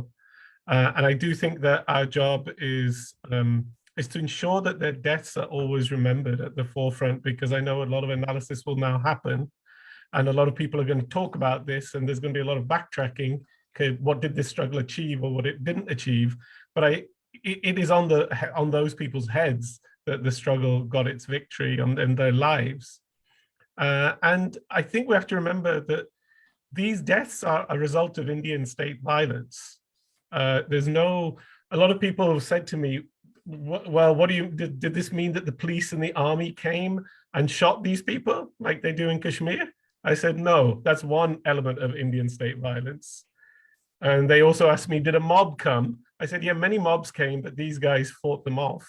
And we know that there is mob violence against Muslim communities, against Dalit communities. That's another Indian state violence. But this was indirect state violence by torturing through the media, by persecuting people, by arresting them, by using many techniques that the state uses that we are quite used to in the West, really, where the state harasses groups of people. And that is no less violent than the violence of the gun and the military or the violence of the mob. So it's really important that those deaths, we recognize that these were deaths that are, this blood is on the regime's hand. It's on the Indian state's hands. And there should be no, we should never forget that these people gave their lives for this struggle. And it is a time of victory. It is, there's no denying it. I think Navkiran Singh beautifully said on a stage just a few days ago that that we can now walk with our heads high. That for the last 7 years, the Modi regime has kept people so down. Every struggle that has come against them has been defeated, and we can walk with our heads high, and that this has given light in the darkness, that this has given hope, it's given inspiration. And that hope and inspiration is not just within Punjab or Western UP or Haryana, where the central focus of the struggle was. That hope and inspiration is for everyone struggling against corporates, anyone who's struggling against the capture of our commons, of land, of water, of the air that we breathe. So anywhere in the world where anyone is engaged in a struggle against corporate capitalism, they have to take hope and inspiration from this struggle. Because this struggle has shown that people, when they get together and they show resilience, they show unity, they show people's power, that you can win. And so the whole mantra that we hear all the time in the West, that there is no alternative. TINA, T-I-N-A. This morcha has shown that there is an alternative. The Kisan struggle has provided us with a number of lessons for people who want to struggle. And so I think that, this is a time of victory, but that victory has come at a heavy cost. And so we should always acknowledge, I think, that heavy cost. I want to just also talk about, which Navkiran has also kind of mentioned, and it's a very big topic, but the agrarian crisis. Because I think the agrarian crisis in Northwest India, in Punjab, Haryana, Western UP, this new zone, we have to give it a new name because this isn't the name that the government has given these areas. Western UP, Haryana, Punjab, those labels don't really mean very much in this struggle, because those people who were struggling because they have faced the very harsh end of the agrarian crisis. And that agrarian crisis is not new. This agrarian crisis has been going on for 100 years in this region. It started in the colonial period. Vandana Shiva talks about this really well when she talks about how, well, this is the areas where we have resistance to that crisis, where we have resistance to the imposition of new forms of cropping. And we talk about the Green Revolution and the American crops coming in, but American seeds were coming in the early 20th century into Punjab. So, and cropping patterns were being changed constantly by the colonial government. All that we have is colonialism and then imperialism, because as we know, the World Trade Organization has been pushing the Indian government to bring these farm laws in.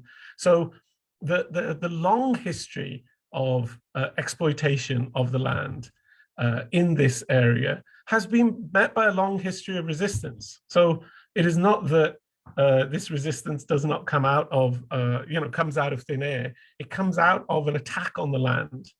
And this attack on the land had come to a crisis. It had not just come to a crisis, it had come to a point where these farm laws meant that, and many people say this, that this wasn't just a fight for haq, for rights, it was a fight for hond, for existence. And this point about existence, I think, is really very important, because if we look at the state of this area prior to the struggle starting, we have farmer suicides, we have labor suicides, we have a drug culture, we have underemployment, and we have a consumer culture which is completely out of control, where land prices have gone up on peri-urban areas, and the use of that money has entirely been either to send people abroad or to buy large cars. No productive use of capital at all. And so I think that it's really important for us to remember that this is a society that was in decline, and violence is really important here. Alongside the money of the Green Revolution, we have gender violence, female feticide, we have women's employment in this, formal employment in this area, terribly low. And we have caste violence, where we see social exclusion of Dalits, where we see Dalit labor being violently dealt with. And ultimately, we have ecological violence, the use of pesticides, chemical manure, the growth of wheat and paddy being completely wrong to grow in an area which has no natural water. So this summation, this level of violence that, or this level of decline, I would really want to say, in the society, led to the emergence, from my understanding, of right-wing authoritarian politics. And what is that right-wing authoritarian politics? It's obviously, we see it in the BJP government, we see it in their RSS troops, if you like, or their RSS structure. And in the Punjab, we see it with the long period of Akali Dal rule in alliance with the BJP. So this specific right-wing authoritarianism, this is part of a decline. It's not part of some great kind of neoliberal everybody's going to make money, corporate capital is going to come and save the day. It's part of a decline. And what the movement does, what the Kisan Morcha does, is allow for a revival. It allows for a stopping. It puts a dam, if you like, in the way of this wave of destruction, this wave of violence. And so that in that way, we should all be inspired by what these people have done, because what they have done is they have basically said enough, that we cannot carry on living like this. We cannot carry on living with this debt. We cannot carry on living with this level of destruction of our ecology. And I do think the kind of lessons for those of us who are not sitting in India, for those of us who are engaged in struggles elsewhere, there are some very key points, I think, that that came out of this struggle that are very important for us. The first thing was the way it tied in other struggles through the anti-corporate movement, through the idea of fighting against Adani and Ambani, fighting against these two corporate houses, which are basically being sold state goods. They're basically being given everything, in fact. And the anti-corporate nature of that struggle tied in very well with anti-corporate struggles that have taken on everywhere. I mean, that have been going on everywhere around the world. The second thing is their use of social media, which I think Navkiran alluded to really well, that the control of the narrative, where the state and the Modi media were constantly saying these people are anti-state, they're Naxalites, they're Khalistanis, why, you know, they're not there. Why are women on the protests? I mean, there's a Supreme Court judge says, or a High Court judge says, why are women on the protest? So this kind of reactionary narrative, this kind of way in which the state media discussed the protests, was countered by the protests' own social media, by their own engagement with old type of media, such as Trolley Times, but also on Twitter, on the social, on all of the social media platforms. And I think that allowed them not just to make their narrative heard within India, but obviously allowed their narrative to be heard across the world, especially with the Indian diaspora, the Punjabi diaspora, very involved in making sure that the farmers' voice was heard. And that this struggle was not just something that was seen as a local struggle. And I particularly remember around January, February, at the height of the Modi campaign, the media campaign against the farmers, that the Vice President of America, or she wasn't, the Vice President of America, her niece was tweeting, was on social media supporting the farmers. And this was not something that the Indian government was happy about at all. They found this very difficult. And obviously, subsequent to that, they clamped down very hard. So I think that this anti-corporate and this social media lesson is very important for us. I think the second thing is that a lot of people here in Britain say that, oh, unions are no longer important. Organizations are no longer important for our struggles. We just need to do things on social media. We just need to put pressure through those kind of channels. What this struggle has shown us is that unions, organizations are absolutely essential to sustaining a long struggle. Without those organizations, without that institutional, or what I call infrastructure of protest, it is not possible for people to have stayed there for the whole year. And of course, there are lots of supporters. So I'm not saying that local support was not there on the roads, on the 3 border sites. And I'm not saying that there was not a lot of support from people in the diaspora. I'm sure everybody on this call contributed in some way or other to the struggle. But it's the unions that maintained the discipline. It's the unions that allowed for this to have that long struggle. So I think it teaches us a lesson that while we think that, yes, there are a lot of problems in unions, there are a lot of problems with the unions in Punjab and the unions in Haryana. There is not one woman leader. Navkiran's mother is a deputy leader of a union, but not one woman was sat at the table, not one person from Dalit communities was sat at the table negotiating. So I'm not saying these unions don't have their problems. Just like in England, a lot of unions are run by old white men. And so we know that there is a problem with these organizations. But in the struggle, at least these problems come to the forefront. At least voices from the margins are allowed to say something. And equally, they are what maintain the struggle. They are the infrastructure. They're the ways in which the struggle was maintained. And so it's really important for us to recognize here, when we have our discussions and our debates about struggle, we have our debates about what the future is of campaigning or organizing, we have to look at them and say, well, actually those unions made a difference. Actually, these organizations were the bedrock. Yes, there are problems, but that doesn't mean we just do away with them, that we just say, oh, they're no longer relevant. So I think that's a really important lesson for us. And alongside that is unity in struggle. Very often we talk about the differences that we may have. Organizations talk about, well, I don't believe what they're doing is right. I don't believe what you're doing is right. What they showed, what this, again, struggle showed us, is that 32 organizations managed to sit around a table. And outside of those 32 organizations were other organizations which were supporting them. And they showed unity.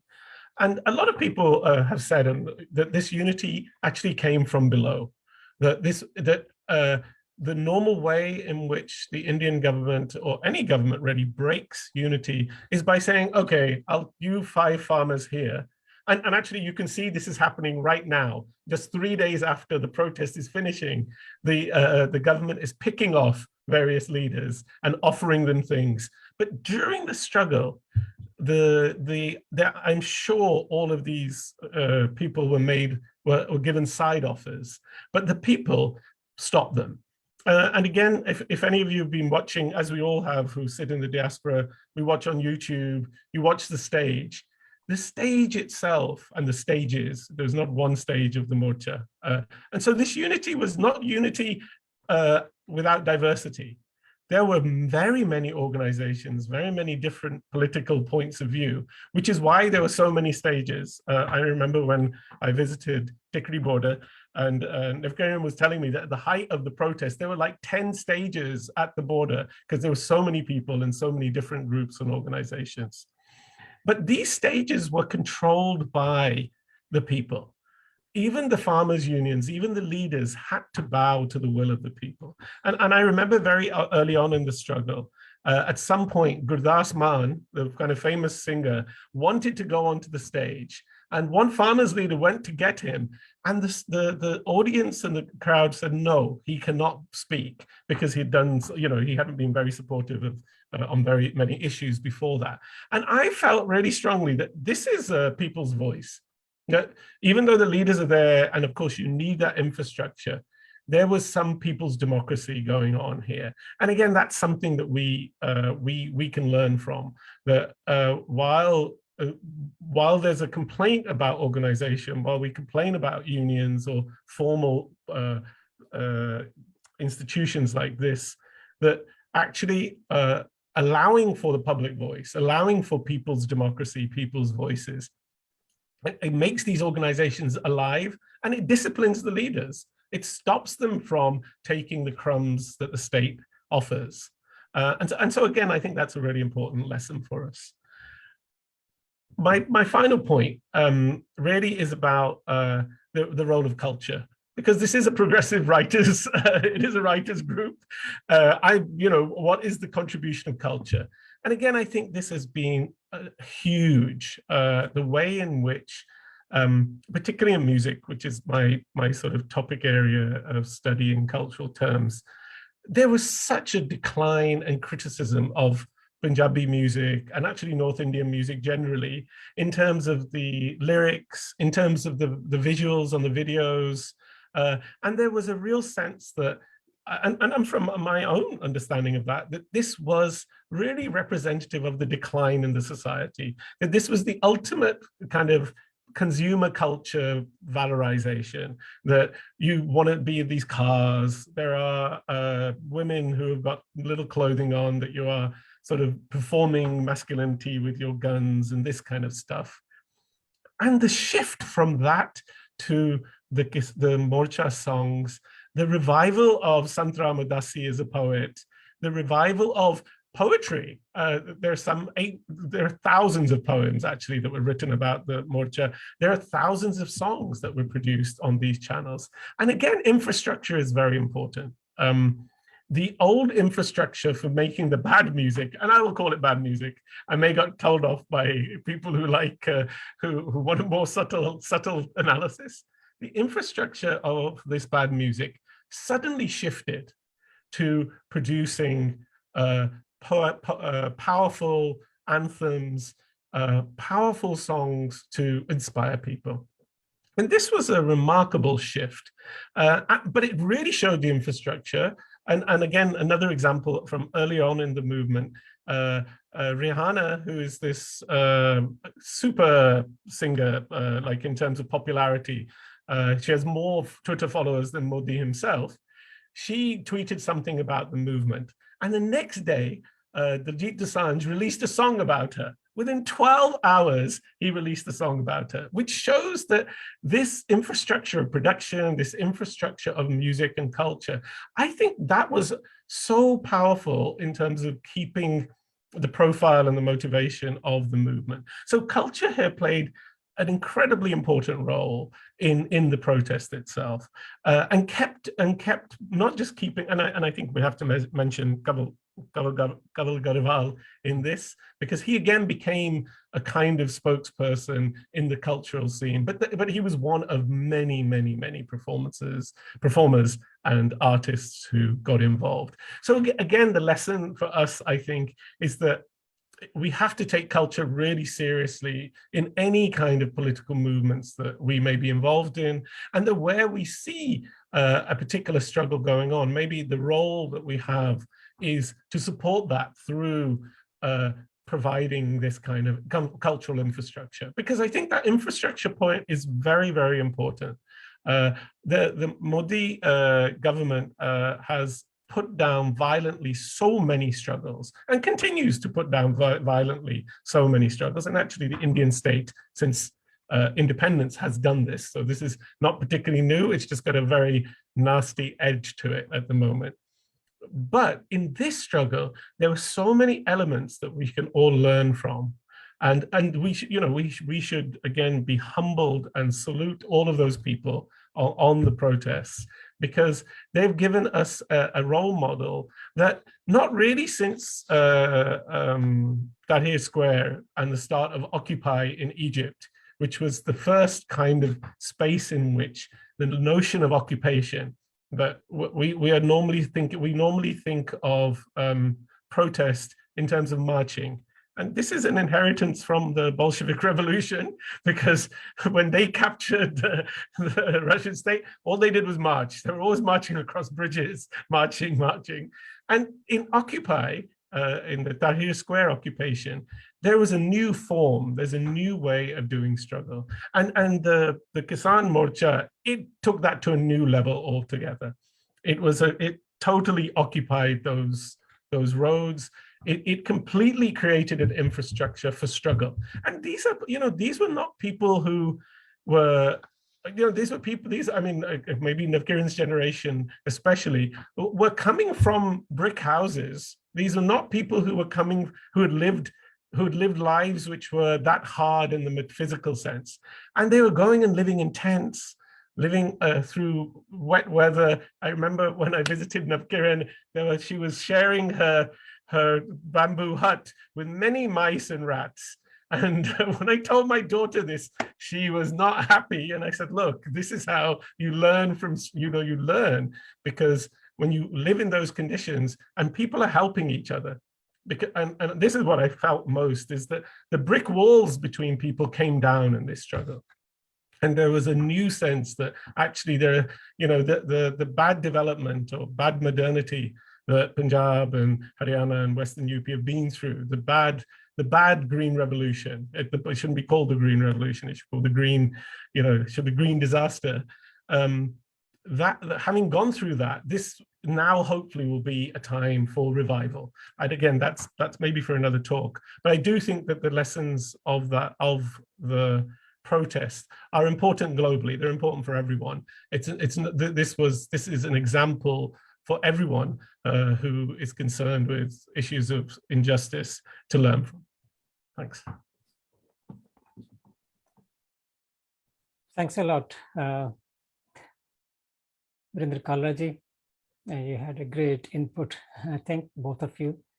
मेरा ख्याल है कि जे ਅਸੀਂ ਹੁਣ ਆਪਣੇ ਕੁਝ guest ਅਗਰ ਉਹਨਾਂ ਨੂੰ ਕੋਈ ਸਵਾਲ ਹੈ ਤਾਂ ਆਪਣੇ ਮਾਈਕ ਜਿਹੜੇ ਆ ਪਲੀਜ਼ ਔਨ ਕਰ ਸਕਦੇ ਆ ਸਾਡੇ ਖਾਸ ਤੌਰ ਤੇ ਸਾਡੇ ਜਿਹੜੇ ਮੈਂਬਰਸ ਨੇ ਜਿਸ ਤਰ੍ਹਾਂ ਵਕਾਸ ਬੱਟ ਜੀ ਆਸਿਮ ਅਲੀ ਸ਼ਾਹ ਜੀ ਕਿਉਂਕਿ ਸਾਡੇ ਇਸ ਗਰੁੱਪ ਨੂੰ ਪਾਕਿਸਤਾਨ ਸਾਈਡ ਤੋਂ ਰਿਪਰੈਜ਼ੈਂਟ ਕਰਦੇ ਨੇ ਤਾਂ ਉਸ ਨਜ਼ਰੀਏ ਤੋਂ ਵੀ ਉਹਨਾਂ ਕੋਲੇ ਕੁਝ ਸਵਾਲ ਹੋ ਸਕਦੇ ਨੇ ਜਾਂ ਕਿ ਜਿਸ ਤਰ੍ਹਾਂ ਸਾਡੇ ਹੋਰ ਵੀ ਦੋਸਤ ਨੇ ਜਿਹੜੇ ਸ਼ਾਇਦ ਪਾਕਿਸਤਾਨ ਤੋਂ ਜਾਂ ਉਹਨਾਂ ਦੇ ਦੋਸਤ ਨੇ ਤੇ ਮੈਂ ਪਹਿਲਾਂ ਮੈਂ ਖੁਦ ਇੱਕ ਸਵਾਲ ਜਿਹੜਾ ਨਵਕਿਰਨ ਜੀ ਨੂੰ ਕਰਕੇ ਤੇ ਉਸ ਤੋਂ ਬਾਅਦ ਫਿਰ ਮੈਂ ਮਾਈਕ ਦੇਵਾਂਗਾ ਬਾਕੀ ਦੋਸਤਾਂ ਲਈ ਤਾਂ ਇੱਕ ਮੈਂ ਜਿਸ ਤਰ੍ਹਾਂ ਮੈਨੂੰ ਲੱਗਦਾ ਹੈ ਕਿ ਜਿਹੜੀ ਪ੍ਰਾਪਤੀ ਹੈ ਜਾਂ ਜਿਹੜੀ ਇਹ ਜਿੱਤ ਹੈਗੀ ਹੈ ਇਹਦੇ ਵਿੱਚ ਜਿਹੜੀ ਸਰਕਾਰ ਦੇ ਖਿਲਾਫ ਜਿਹੜੀ ਜਿੱਤ ਹੈਗੀ ਆ ਉਹ ਜਿਹੜੀ ਇਹ ਸਰਕਾਰ ਦੀ ਜਿਹੜੀ ਪਾੜੋ ਤੇ ਰਾਜ ਕਰੋ ਵਾਲੀ ਜਿਹੜੀ ਰਾਜਨੀਤੀ ਹੈਗੀ ਆ ਜਾਂ ਸਿਆਸਤ ਜਿਹੜੀ ਆ ਉਸ ਨੂੰ ਜਿਹੜੀ ਢਾਹ ਲੱਗੀ ਹੈ ਮੇਰਾ ਖਿਆਲ ਹੈ ਕਿ ਉਹ ਸਭ ਤੋਂ ਜ਼ਿਆਦਾ ਵੱਡੀ ਜਿੱਤ ਮੈਨੂੰ ਮਹਿਸੂਸ ਹੁੰਦੀ ਹੈ ਇਹਦੇ ਵਿੱਚ ਕਿ ਉਹ ਬਹੁਤ ਇਹ ਕੋਈ ਮਤਲਬ ਨਵੀਂ ਸਾਡੀ ਇਸ ਸਰਕਾਰ ਦੀ ਪਾਲਿਸੀ ਨਹੀਂ ਪਿਛਲੀਆਂ ਸਰਕਾਰਾਂ ਦੀ ਤੇ ਉਸ ਤੋਂ ਸ਼ਾਇਦ ਬਹੁਤ ਪਹਿਲਾਂ ਤੋਂ ਚੱਲੀਆਂ ਆ ਰਹੀਆਂ ਤੇ ਤੁਸੀਂ ਇਸ ਨੂੰ ਇਹ ਜਿਹੜੀ ਇਹ ਭੜੱਪਾ ਜਿਹਨੂੰ ਕਹਿੰਦੇ ਆ ਪੰਜਾਬੀ 'ਚ ਇਹ ਤੁਸੀਂ ਬਹੁਤ ਨੇੜਿਓਂ ਦੇਖਿਆ ਤੇ ਹੁਣ ਪਿਛਲੇ ਕੁਝ ਸਮੇਂ ਵਿੱਚ ਤਾਂ ਬਹੁਤ ਹੀ ਜ਼ਿਆਦਾ ਜਿਹੜੇ ਵਿਜ਼ੂਅਲਸ ਆ ਰਹੇ ਨੇ ਤੁਹਾਡੇ ਖਿਆਲ 'ਚ ਕਿੰਨਾ ਕੁ ਪਰਮਾਨੈਂਟ ਹੈ ਤੁਹਾਡਾ ਮਾਈਕ ਆਫ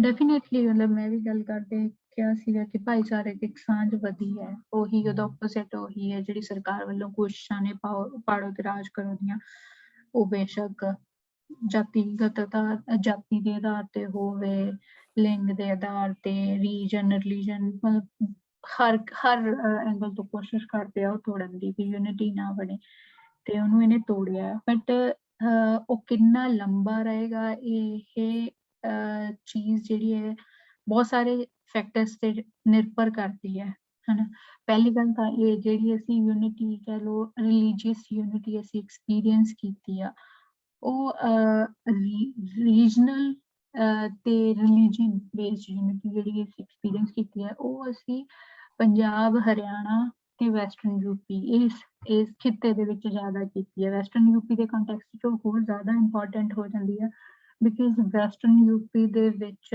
ਮੁਸਲਮਾਨਾਂ ਦਾ ਤੇ ਜਾਟਾਂ ਦਾ ਇਕੱਠੇ ਆਉਣਾ ਇੱਕ ਫਰੰਟ ਤੇ ਇਹ ਬਹੁਤ ਵੱਡੀ ਗੱਲ ਹੋਈ ਇਸ ਮੋਰਚੇ ਦੇ ਦੌਰਾਨ ਬਿਕਾਜ਼ 2014 ਦੇ 2013 ਦੇ ਮੁਜ਼ੱਫਰਨਗਰ ਦੰਗੇ ਸੀਗੇ ਜਦੋਂ 14 ਚ ਬੀਜੇਪੀ ਇਮੀਡੀਏਟਲੀ ਪਹਿਲਾਂ ਵੈਸਟਰਨ ਯੂਪੀ ਚ ਦੰਗੇ ਹੋਏ ਸੀ ਮੁਜ਼ੱਫਰਨਗਰ ਚ ਤੇ ਉਹਦੇ ਚ ਜਾਟਾਂ ਨੇ ਖੁੱਲ੍ਹ ਕੇ ਸ਼ਮੂਲੀਅਤ ਕੀਤੀ ਸੀ ਬੀਜੇਪੀ ਦੇ ਨਾਲ ਮੁਸਲਮਾਨਾਂ ਦੇ ਖਿਲਾਫ ਤੇ ਉਹੀ ਟਾਈਮ ਵੀ ਸੀਗਾ ਜਦੋਂ ਜਿਹੜੀ BKU ਟਕੈਤ ਵਾਲੀ ਯੂਨੀਅਨ ਹੈ ਇਹ ਦੁਫਾੜ ਹੋ ਗਈ ਸੀਗੀ ਬਿਕਾਜ਼ ਜਿਹੜਾ ਰਕੇਸ਼ ਟਕੈਤ ਦਾ ਫਾਦਰ ਹੈ ਮਹਿੰਦਰ ਸਿੰਘ ਟਕੈਤ ਉਦੋਂ ਪ੍ਰੈਜ਼ੀਡੈਂਟ ਸੀਗਾ ਤੇ ਜਿਹੜਾ ਵਾਈਸ ਪ੍ਰੈਜ਼ੀਡੈਂਟ ਸੀਗਾ general secretary C union the that he was a Muslim guy Jaula ਗੁਲਾਮ ਮੁਹੰਮਦ ਜੌਲਾ ਤੇ ਉਦੋਂ ਜੌਲਾ ਕਾਫੀ ਅਸਰ ਰਸੂਖ ਵਾਲਾ ਬੰਦਾ ਯੂਨੀਅਨ ਦੇ ਵਿੱਚ ਵੀ ਤਾਂ ਉਹ ਉਦੋਂ ਅੱਡ ਹੋ ਗਏ ਸੀਗੇ ਮੁਜ਼ੱਫਰਨਗਰ ਵਾਲੇ ਦੰਗਿਆਂ ਦੇ ਮਾਮਲੇ ਤੇ ਬਿਕਾਜ਼ ਟਕੈਤ ਉਹਨਾਂ ਨੇ ਖੁੱਲ੍ਹ ਕੇ ਬੀਜੇਪੀ ਦੀ ਸਪੋਰਟ ਕੀਤੀ ਸੀ ਇਸ ਮੂਵਮੈਂਟ ਦੇ ਦੌਰਾਨ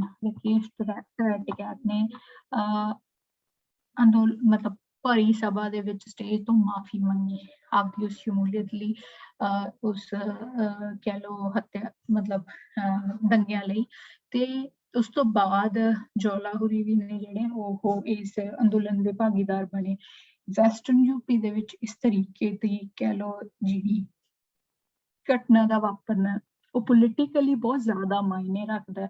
ਉਹ ਵੀ ਉਦੋਂ ਜਦੋਂ ਹੁਣ ਬੀਜੇਪੀ ਨੇ ਵਾਪਿਸ ਲੈਣ ਦਾ ਮਤਲਬ ਲੈ ਲਏ ਨੇ ਕਾਨੂੰਨ, ਕਿਉਂਕਿ ਆਉਣ ਵਾਲੇ ਦਿਨਾਂ 'ਚ ਯੂਪੀ ਦੇ ਅੰਦਰ ਚੋਣਾਂ ਨੇ, ਪੰਜਾਬ 'ਚ ਵੀ ਨੇ, ਉੱਤਰਾਖੰਡ 'ਚ ਵੀ ਨੇ, ਕੁਛ ਸਟੇਟਾਂ ਦੇ ਵਿੱਚ ਨੇ ਵਿਧਾਨ ਸਭਾ ਚੋਣਾਂ, ਤੇ ਉਹਦੇ ਦੌਰਾਨ ਇਹਦੀ ਇੰਪੋਰਟੈਂਸ ਹੋਰ ਜ਼ਿਆਦਾ ਵੱਧ ਜਾਂਦੀ ਹੈ। ਬਿਕਾਜ਼ ਜੇਕਰ ਵੈਸਟਰਨ ਯੂਪੀ ਦੇ ਵਿੱਚ ਮੁਸਲਮਾਨ ਤੇ ਜਾਟ ਏਕਤਾਬੱਧ ਤਰੀਕੇ ਨਾਲ ਖੜੇ ਹੁੰਦੇ ਨੇ, ਤਾਂ ਬੀਜੇਪੀ ਲਈ ਵੈਸਟਰਨ ਯੂਪੀ ਦੇ ਵਿੱਚੋਂ ਜਿੱਤਣਾ ਆਸਾਨ ਨਹੀਂ ਰਹੇਗਾ।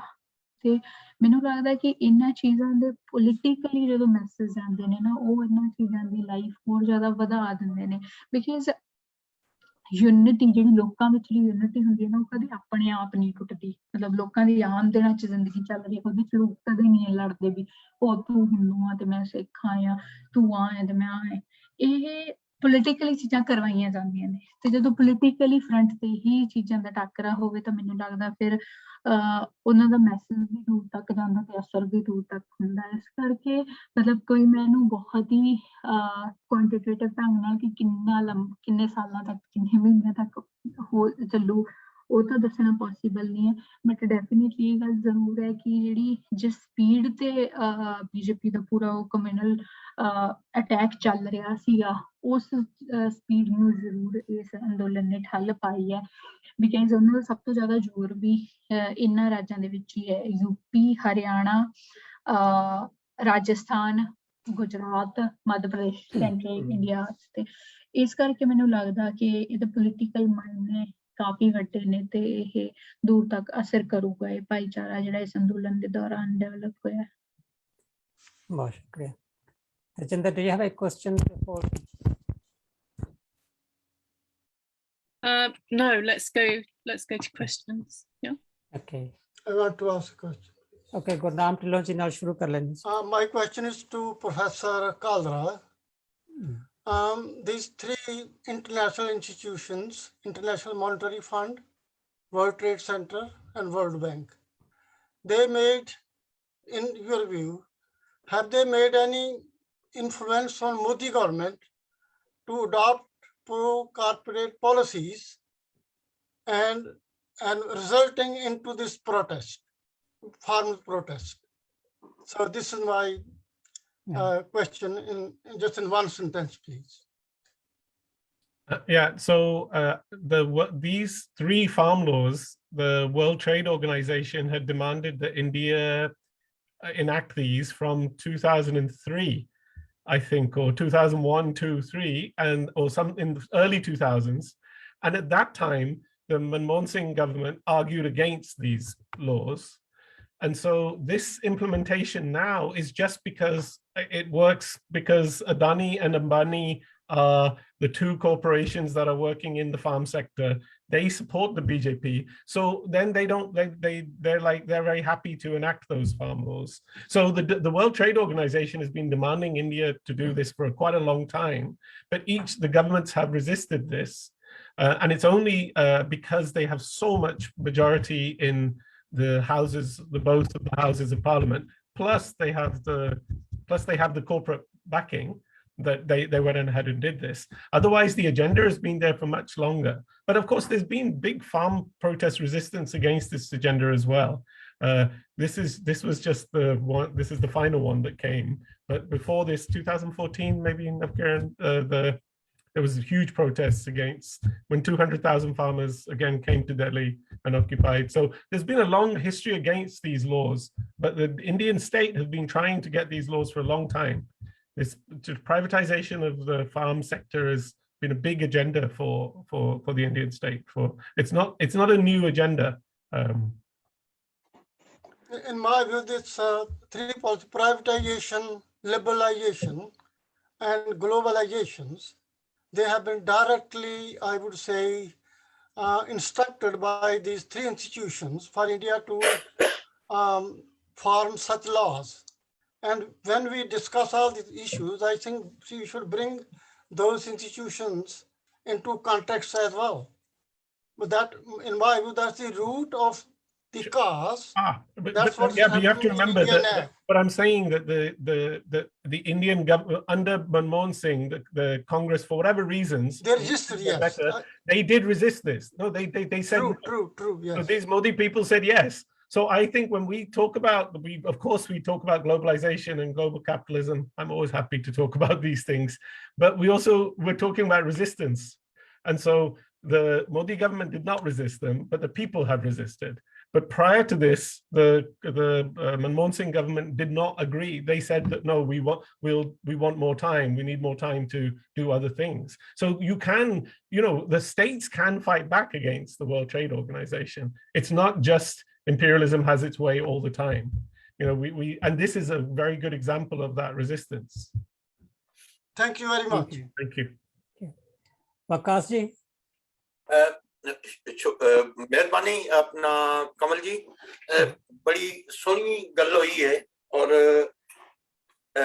नवकिरण जी और वरिंदर जी ने बड़ी खुल के गल्लां कीतियां ने और जिन्हां दी लोड़ भी सी और मेरा ख्याल है कि इन्हां गल्लां तो साडे लई सिੱਖਣ ਲਈ सबक भी ने बड़े जिथे भी असी पहले सुनते सी अपना शायरी च कहानियां च कि किवें लहरां चलदियां ने किवें तहरीकां चलदियां ने ते मेरा ख्याल अज दे समय दी एक बहुत वड्डी लहर सी है और जगत लहर सी जिन्हें कि बहुत सारे नवे अंग खोले ने सोशल साइंटिस्टां लई भी ट्रेड यूनियनिस्टां लई भी सियासतदानां लई भी कल्चरल इशूज़ दे जिहड़ी वरिंदर ने गल कीती है कि कल्चर का किड्डा वड्डा अहम रोल हुंदा है ਉਹਦੇ ਲਈ ਵੀ ਸਾਨੂੰ ਸਾਡੇ ਸਿੱਖਣ ਲਈ ਬਹੁਤ ਕੁਝ ਛੱਡਿਆ ਤੇ ਹੋਰ ਬਹੁਤ ਸਾਰੀਆਂ ਮੇਰਾ ਖਿਆਲ ਹੈ ਜਿਹੜੇ ਰਿਸਰਚਰ ਇਹਦੇ ਤੇ ਕੰਮ ਕਰ ਰਹੇ ਨੇ ਉਹ ਇਹਦੇ ਚ ਹੋਰ ਵੀ ਕਾੜਾ ਨਿਕਲਣਗੀਆਂ ਬਸ ਹਰ ਬੰਦੇ ਨੇ ਆਪਣੇ ਆਪਣੇ ਹਿਸਾਬ ਨਾਲ ਛੋਟਾ ਮੋਟਾ ਰੋਲ ਅਦਾ ਕੀਤਾ ਮਸਲਨ ਬਹੁਤ ਸਾਰੀਆਂ ਗੱਲਾਂ ਨਾ ਕੀਤੀਆਂ ਮਸਲਨ ਇੱਕ ਟਰਾਲੀ ਨਿਊਜ਼ ਬੁਲੇਟਿਨ ਵੀ ਵਰਿੰਦਰ ਹੋਣਾ ਨੇ ਇੱਥੋਂ ਕੱਢਿਆ ਸੀ ਜਿਹਦੇ ਚ ਲਹਿੰਦੇ ਪੰਜਾਬ ਤੇ ਚੜ੍ਹਦੇ ਪੰਜਾਬ ਦੇ लोग मिल के कोशिशां कर रहे सन ਇਹੋ ਜਿਹੀਆਂ ਛੋਟੀਆਂ ਕਈ ਕੋਸ਼ਿਸ਼ਾਂ ਸਨ ਪਰ ਮੈਂ ਗੱਲ ਕਰਾਂਗਾ ਲਹਿੰਦੇ ਪੰਜਾਬ ਦੇ ਹਵਾਲੇ ਨਾਲ ਕਿ ਸਾਨੂੰ ਇਹਦੇ ਤੋਂ ਕੀ ਸਿੱਖਣ ਨੂੰ ਮਿਲਿਆ ਜਾਂ ਸਾਡੇ ਤੇ ਇਹਦਾ ਕੀ ਅਸਰ ਪਿਆ ਇੱਕ ਤੇ ਇਹ ਕਿ ਲਹਿੰਦੇ ਪੰਜਾਬ ਵਿੱਚ ਜਾਂ ਪਾਕਿਸਤਾਨ ਵਾਲੇ ਪਾਸੇ ਕਿਸਾਨ ਮੋਰਚੇ ਨੂੰ ਸੋਸ਼ਲ ਮੀਡੀਆ ਤੇ ਕਵਰੇਜ ਮਿਲੀ ਮਗਰ ਤੁਹਾਡੇ ਸਰਕਾਰੀ ਮੀਡੀਆ ਤੇ ਉਹ ਕਵਰੇਜ ਨਹੀਂ ਦਿੱਤੀ ਗਈ ਉਹਦੀਆਂ ਬਹੁਤ ਸਾਰੀਆਂ ਵਜ੍ਹਾ ਹੋ ਸਕਦੀਆਂ ਨੇ ਉਹਦਾ ਮੈਂ ਇੱਕ ਦੇਣਾ ਜਿਵੇਂ ਕਸ਼ਮੀਰ ਦੀ ਖਬਰ ਨੂੰ ਵਧਾ ਚੜਾ ਕੇ ਪੇਸ਼ ਕਰਦੇ ਨੇ ਲਿਖਦੇ ਨੇ ਸਾਰਿਆਂ ਤੇ ਕਿਸਾਨ ਮੋਰਚੇ ਬਾਰੇ ਇਹ ਕੋਈ ਖਬਰ ਐਵੇਂ ਨਹੀਂ ਸੀ ਦਿੱਤੀ ਜਾਂਦੀ ਇਹਨੂੰ ਤੁਸੀਂ ਕਹਿ ਲਓ ਕਿ ਮਜ਼ਾਮਤ ਦੀ ਇੱਕ ਸ਼ਕਲ ਸੀ ਜਾਂ ਕਿਸਾਨਾਂ ਦੀ ਜੁੜਤ ਦਾ ਖੌਫ ਸੀ ਪਰ ਅਸੀਂ ਇੱਥੋਂ ਲਹਿੰਦੇ ਪੰਜਾਬ ਵਾਲੇ ਜਿਹੜੇ ਲੋਕ ਆ ਸਾਨੂੰ ਸਿੱਖਣਾ ਚਾਹੀਦਾ ਹੈ ਕਿ सोशल मीडिया ते अहम है जी वरिंदर होना ने गल की कि बहुत सारे लोग कह रहे हैं कि शायद यूनियन की लोड़ नहीं रही तंजीमां की लोड़ नहीं रही यह बहस पाकिस्तान दे विच भी लहंदे पंजाब विच भी लोग कर रहे हैं कई अपना नाकामियां छुपाने लई कह रहे हैं मगर एकता यूनिटी ते तंजीम की लोड़ हमेशा रहेगी और रहेगी रहिंदी है उस दे नाल नाल जिहड़ा ਇਹ ਸਾਡੇ ਲਈ ਇੱਕ ਰੋਲ ਮਾਡਲ ਇਹਨੂੰ ਬਣਾਉਣ ਦੀ ਲੋੜ ਹੈ ਕਿ ਕਿਸਾਨ ਮੋਰਚਾ ਜਿਹੜਾ ਇੰਡੀਆ ਦੇ ਵਿੱਚ ਜਿਵੇਂ ਉਹਨਾਂ ਨੇ ਜਿੱਤਿਆ ਜਿਹੜੀਆਂ ਔਕੜਾਂ ਸਹਿ ਕੇ ਉਹਨਾਂ ਔਕੜਾਂ ਦਾ ਵੀ ਜ਼ਿਕਰ ਕਰਨ ਦੀ ਲੋੜ ਹੈ ਕਿ ਅਸੀਂ ਅਗਰ ਕੋਈ ਇਹੋ ਜਿਹੀ ਕਿਸਾਨ ਤਹਿਰੀਕ ਚੱਲਦੀ ਹੈ ਮੁਜ਼ਾਮਤਾਂ ਤੇ ਮੌਜੂਦ ਨੇ ਉੱਥੇ ਛੋਟੀ ਸ਼ਕਲ ਵਿੱਚ ਲਹਿੰਦੇ ਪੰਜਾਬ ਵਿੱਚ ਪਰ ਉਹਨਾਂ ਨੂੰ ਇਕੱਠੀਆਂ ਨਹੀਂ ਹੋਈਆਂ ਜਾਂ ਹੋਣ ਨਹੀਂ ਦਿੱਤਾ ਜਾਂਦਾ जुलम जबर ते हर जगह ते आया किसान सफर भी करता है वो मुश्किलां भी सहंदा है पर ओनू सियासी अमल नाल जिवें किसान मोर्चे वालियां ने लिया वधाया और जितया है बड़ी वड्डी जित है और इतिहास दे विच लिखी जाएगी कि जित किवें सब कुछ मुखालफ होने के बावजूद पर एक जिहड़ी सब तो वड्डी गल जिहड़ी साडे लई सिੱਖਣ ਲਈ है और वो मैं ਸਿੱਖਣ ਦੀ ਲੋੜ ਹੈ ਕਿ ਇਹਨਾਂ ਬੱਤੀ ਤੰਜ਼ੀਮਾਂ ਤੇ ਸਨ ਪਰ ਉਹਨਾਂ ਨੇ ਕਿਸੇ ਕਿਸੇ ਵੀ ਇੱਕ ਪੋਲੀਟੀਕਲ ਪਾਰਟੀ ਦਾ ਜਿਹੜਾ ਓਪੀਨੀਅਨ ਜਾਂ ਉਹਦੀ ਮੰਗ ਉੱਤੇ ਨਹੀਂ ਆਉਣ ਦਿੱਤੀ। ਉਹਨਾਂ ਨੇ ਆਪਣੇ ਅੰਦਰ ਜੁੜਤ ਏਕਤਾ ਕਿਵੇਂ ਰੱਖੀ ਔਰ ਇੱਕ ਖਲੋਤੀ ਰਹਿਣ ਵਾਲੀ ਮੁਖਾਲਫਤਾਂ ਤੇ ਸੀ, ਮੁਸ਼ਕਿਲ ਵੇਲੇ ਵੀ ਆਏ ਸਨ, ਸਾਜ਼ਿਸ਼ਾਂ ਵੀ ਹੋਈਆਂ ਸਨ। ਇਹ ਕਿ ਨਹੀਂ ਕਿ ਸਾਜ਼ਿਸ਼ਾਂ ਨਹੀਂ ਸੀ ਹੋਈਆਂ, ਇਹਨੂੰ ਤੋੜਨ ਦੀ ਵੀ ਆਪਣਾ ਬੜੀਆਂ ਕੋਸ਼ਿਸ਼ਾਂ ਕੀਤੀਆਂ ਗਈਆਂ, ਪਰ ਉਹਨਾਂ ਨੇ ਸਾਰਿਆਂ ਦਾ ਮੁਕਾਬਲਾ ਕਰਦਿਆਂ ਹੋਇਆਂ ਇਹ ਕਾਮਯਾਬੀ ਤੱਕ ਕਿਵੇਂ ਲਗੇ, ਇਸ ਦੇ ਲਈ ਸਾਨੂੰ ਇਸ ਤੋਂ ਸਿੱਖਣ ਦੀ ਬੜੀ ਲੋੜ ਹੈ। ਔਰ ਇਹਦੇ ਤੇ ਸਾਡੇ ਦਾਨਿਸ਼ਵਰਾਂ ਨੂੰ ਕੰਮ ਵੀ ਕਰਨਾ ਚਾਹੀਦਾ ਕਿ ਅਸੀਂ ਇੱਥੋਂ ਕੀ ਕਰ ਸਕਦੇ ਹਾਂ ਜਿਹਦੇ ਨਾਲ ਨਾ ਸਿਰਫ ਇੰਡੀਆ ਦੇ ਵਿੱਚ ਬਲਕਿ ਲਹਿੰਦੇ ਪੰਜਾਬ ਤੇ ਦੂਜੇ ਮੁਲਕਾਂ ਦੇ ਕਿਸਾਨ ਵੀ ਫਾਇਦਾ ਚੁੱਕ ਸਕਣ। ਮੈਂ ਕੋਈ ਗੱਲ ਕਰਨਾ ਚਾਹੁੰਦਾ ਸੀ। ਬਹੁਤ ਸ਼ੁਕਰੀਆ ਜੀ ਤੁਹਾਡਾ। ਵਿਕਾਸ ਭੱਟ ਜੀ ਸੀ ਸਾਡੇ ਬਹੁਤ ਸਤਿਕਾਰਯੋਗ ਮੈਂਬਰ, ਤੇ ਮੈਂ ਸੋਚਦਾ ਕਿ ਕੋਈ ਦੋਸਤ ਜਿਹੜੇ ਕੁਐਸਚਨ ਸਾਡੇ ਦੋ ਸਪੀਕਰਸ ਨੂੰ ਅਗਰ ਕਰਨਾ ਚਾਹਣ ਤਾਂ ਆਪਣੇ ਮਾਈਕ ਆਫ ਕਰਕੇ ਕਰ ਸਕਦੇ ਨੇ। ਜੀ ਮੈਂ ਗੱਲ ਕਰਨੀ ਚਾਹਨਾ ਇਸ ਮਸਲੇ ਦੇ ਉੱਤੇ। ਮੈਂ ਤਨਵੀਰ, ਤੁਹਾਡਾ ਨਾਮ ਨਹੀਂ ਆ ਰਿਹਾ ਉਹਦੇ ਤੇ ਹੋਵੇ ਹੀ। ਮੈਂ ਤਨਵੀਰ ਜ਼ਮਾਨ ਜੀ, ਹਾਂਜੀ। ਮੇਰਾ ਸਵਾਲ ਵੀ ਹੈਗਾ ਖਾਸ ਤੌਰ ਤੇ ਨੌਕਰੀਨ ਨੈਟਸ ਉਹਨਾਂ ਨਾਲ, ਤੇ ਮੈਂ ਥੋੜਾ ਜਿਹਾ ਇਹ ਜਾਣਨਾ ਚਾਹਨਾ ਕਿ ਇਹ ਜਿਹੜੀ ਸਾਰੀ ਮੂਵਮੈਂਟ ਚੱਲੀ ਹੈ ਬੜੀ ਇੱਕ ਐਸੀ ਹਿਸਟੋਰੀਕਲ ਕਾਮਯਾਬੀ ਹੋਈ ਹੈ ਜਿਹੜੀ ਕਿ ਸਿਰਫ ਉਸ ਰੀਜਨ ਦੇ ਵਿੱਚ ਹੀ ਨਹੀਂ, ਮੈਂ ਸਮਝਦਾ ਕਿ ਪੂਰੀ ਦੁਨੀਆ ਦੇ ਵਿੱਚ ਇੱਕ ਚੀਨ ਦੇ ਇਨਕਲਾਬ ਤੋਂ ਬਾਅਦ ਕੋਈ ਵੱਡੀ ਚੀਜ਼ ਕੋਈ ਉੱਥੋਂ ਦੇ ਕਿਸਾਨਾਂ ਦੀ ਆਈ ਹੈ, ਤਾਂ ਉਹ ਹਿੰਦੁਸਤਾਨ ਦੀ ਮੂਵਮੈਂਟ ਹੈ। ਇਹ ਸਾਰੀ ਪੰਜਾਬ ਦੀ ਮੂਵਮੈਂਟ ਹੈ।